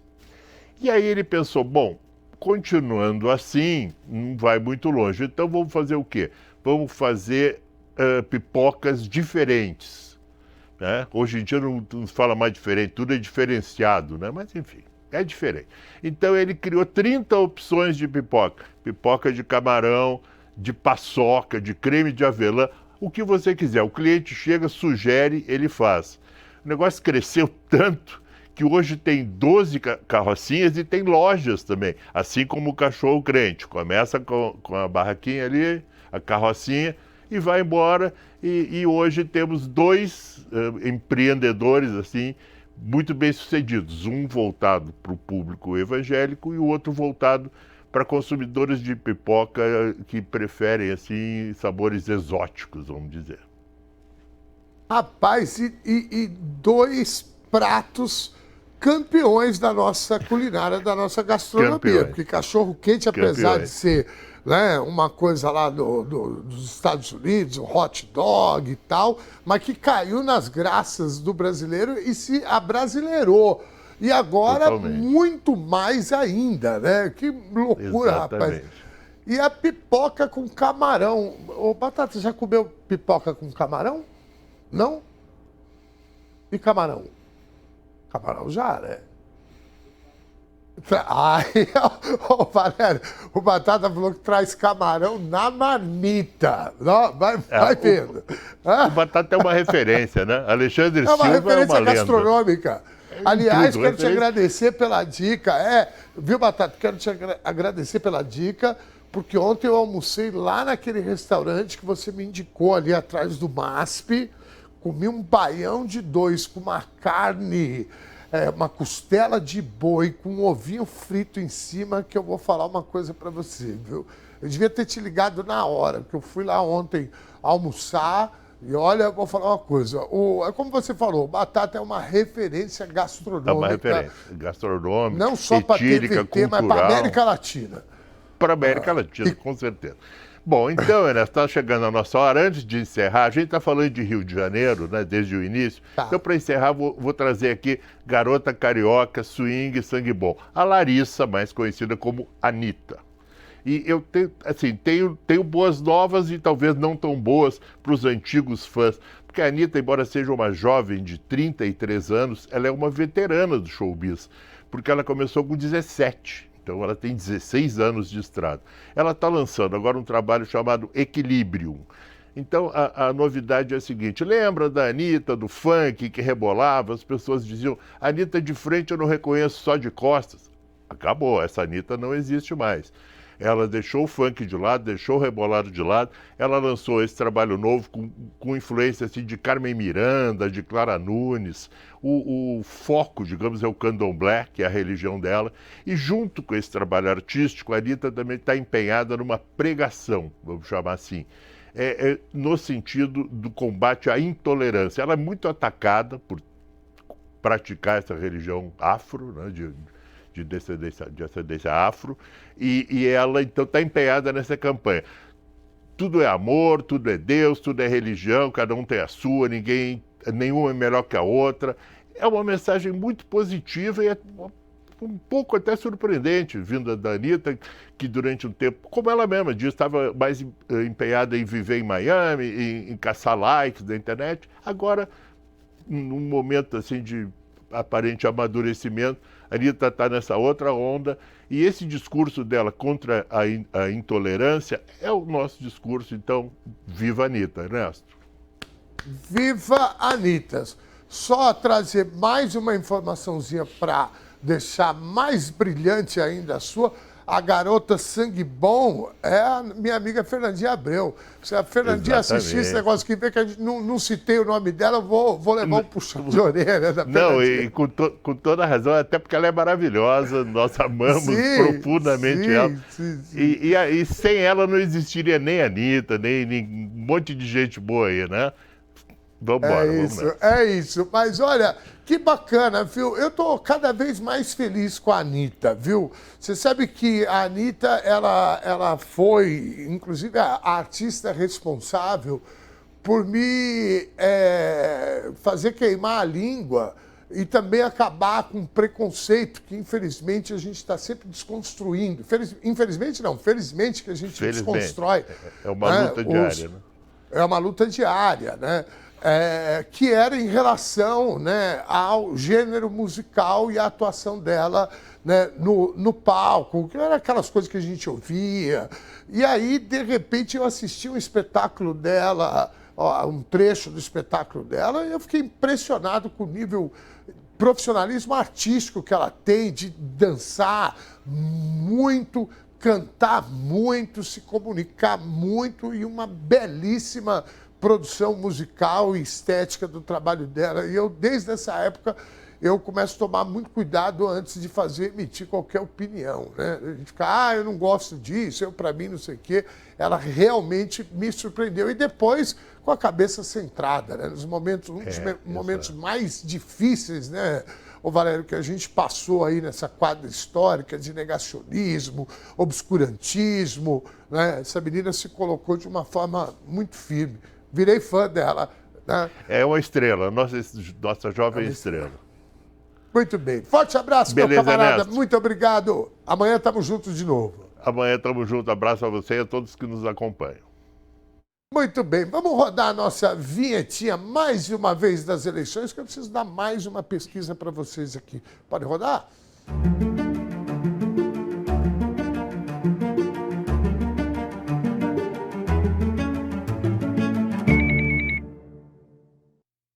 A nova pesquisa BTG Nexus, registrada no Tribunal Superior Eleitoral sob o número BR-02874 de 2026, acendeu um sinal de alerta para a campanha de Luiz Inácio Lula da Silva ao apontar uma redução de sua vantagem no Nordeste, que historicamente é o seu principal reduto eleitoral. No cenário estimulado de primeiro turno, Lula lidera na região com 48% das intenções de voto contra 34% de Flávio Bolsonaro.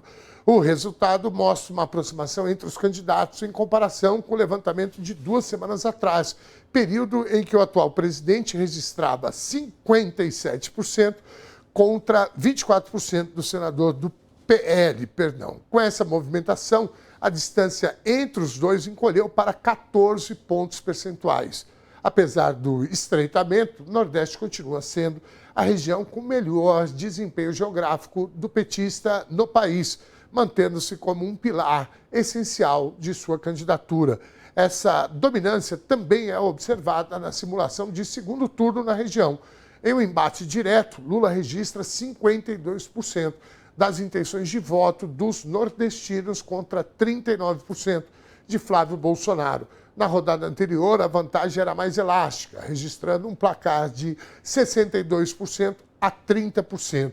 O levantamento da BTG Nexus realizou 2.002 entrevistas por telefone entre 31 de julho e 2 de agosto. A margem de erro é de 2 pontos percentuais para o total da amostra, subindo para 4 pontos percentuais, no recorte específico do eleitorado do Nordeste. Lembrando que eleição passada o Lula terminou com quase 70%, né, e o Jair Bolsonaro 30%.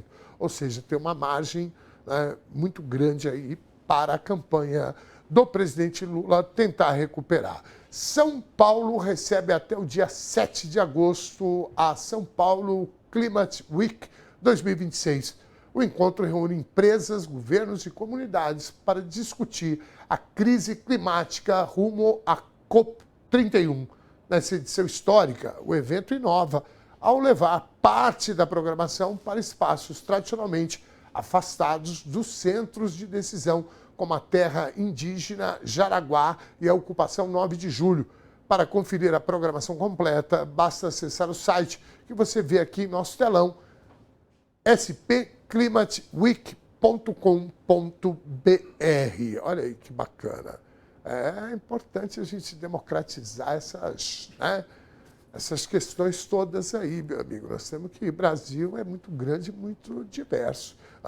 Ei, eu estou olhando o horário aqui, já acabou, gente. Segunda-feira. Vamos ver o resultado da nossa enquete rapidinho. Põe na tela aqui, por favor.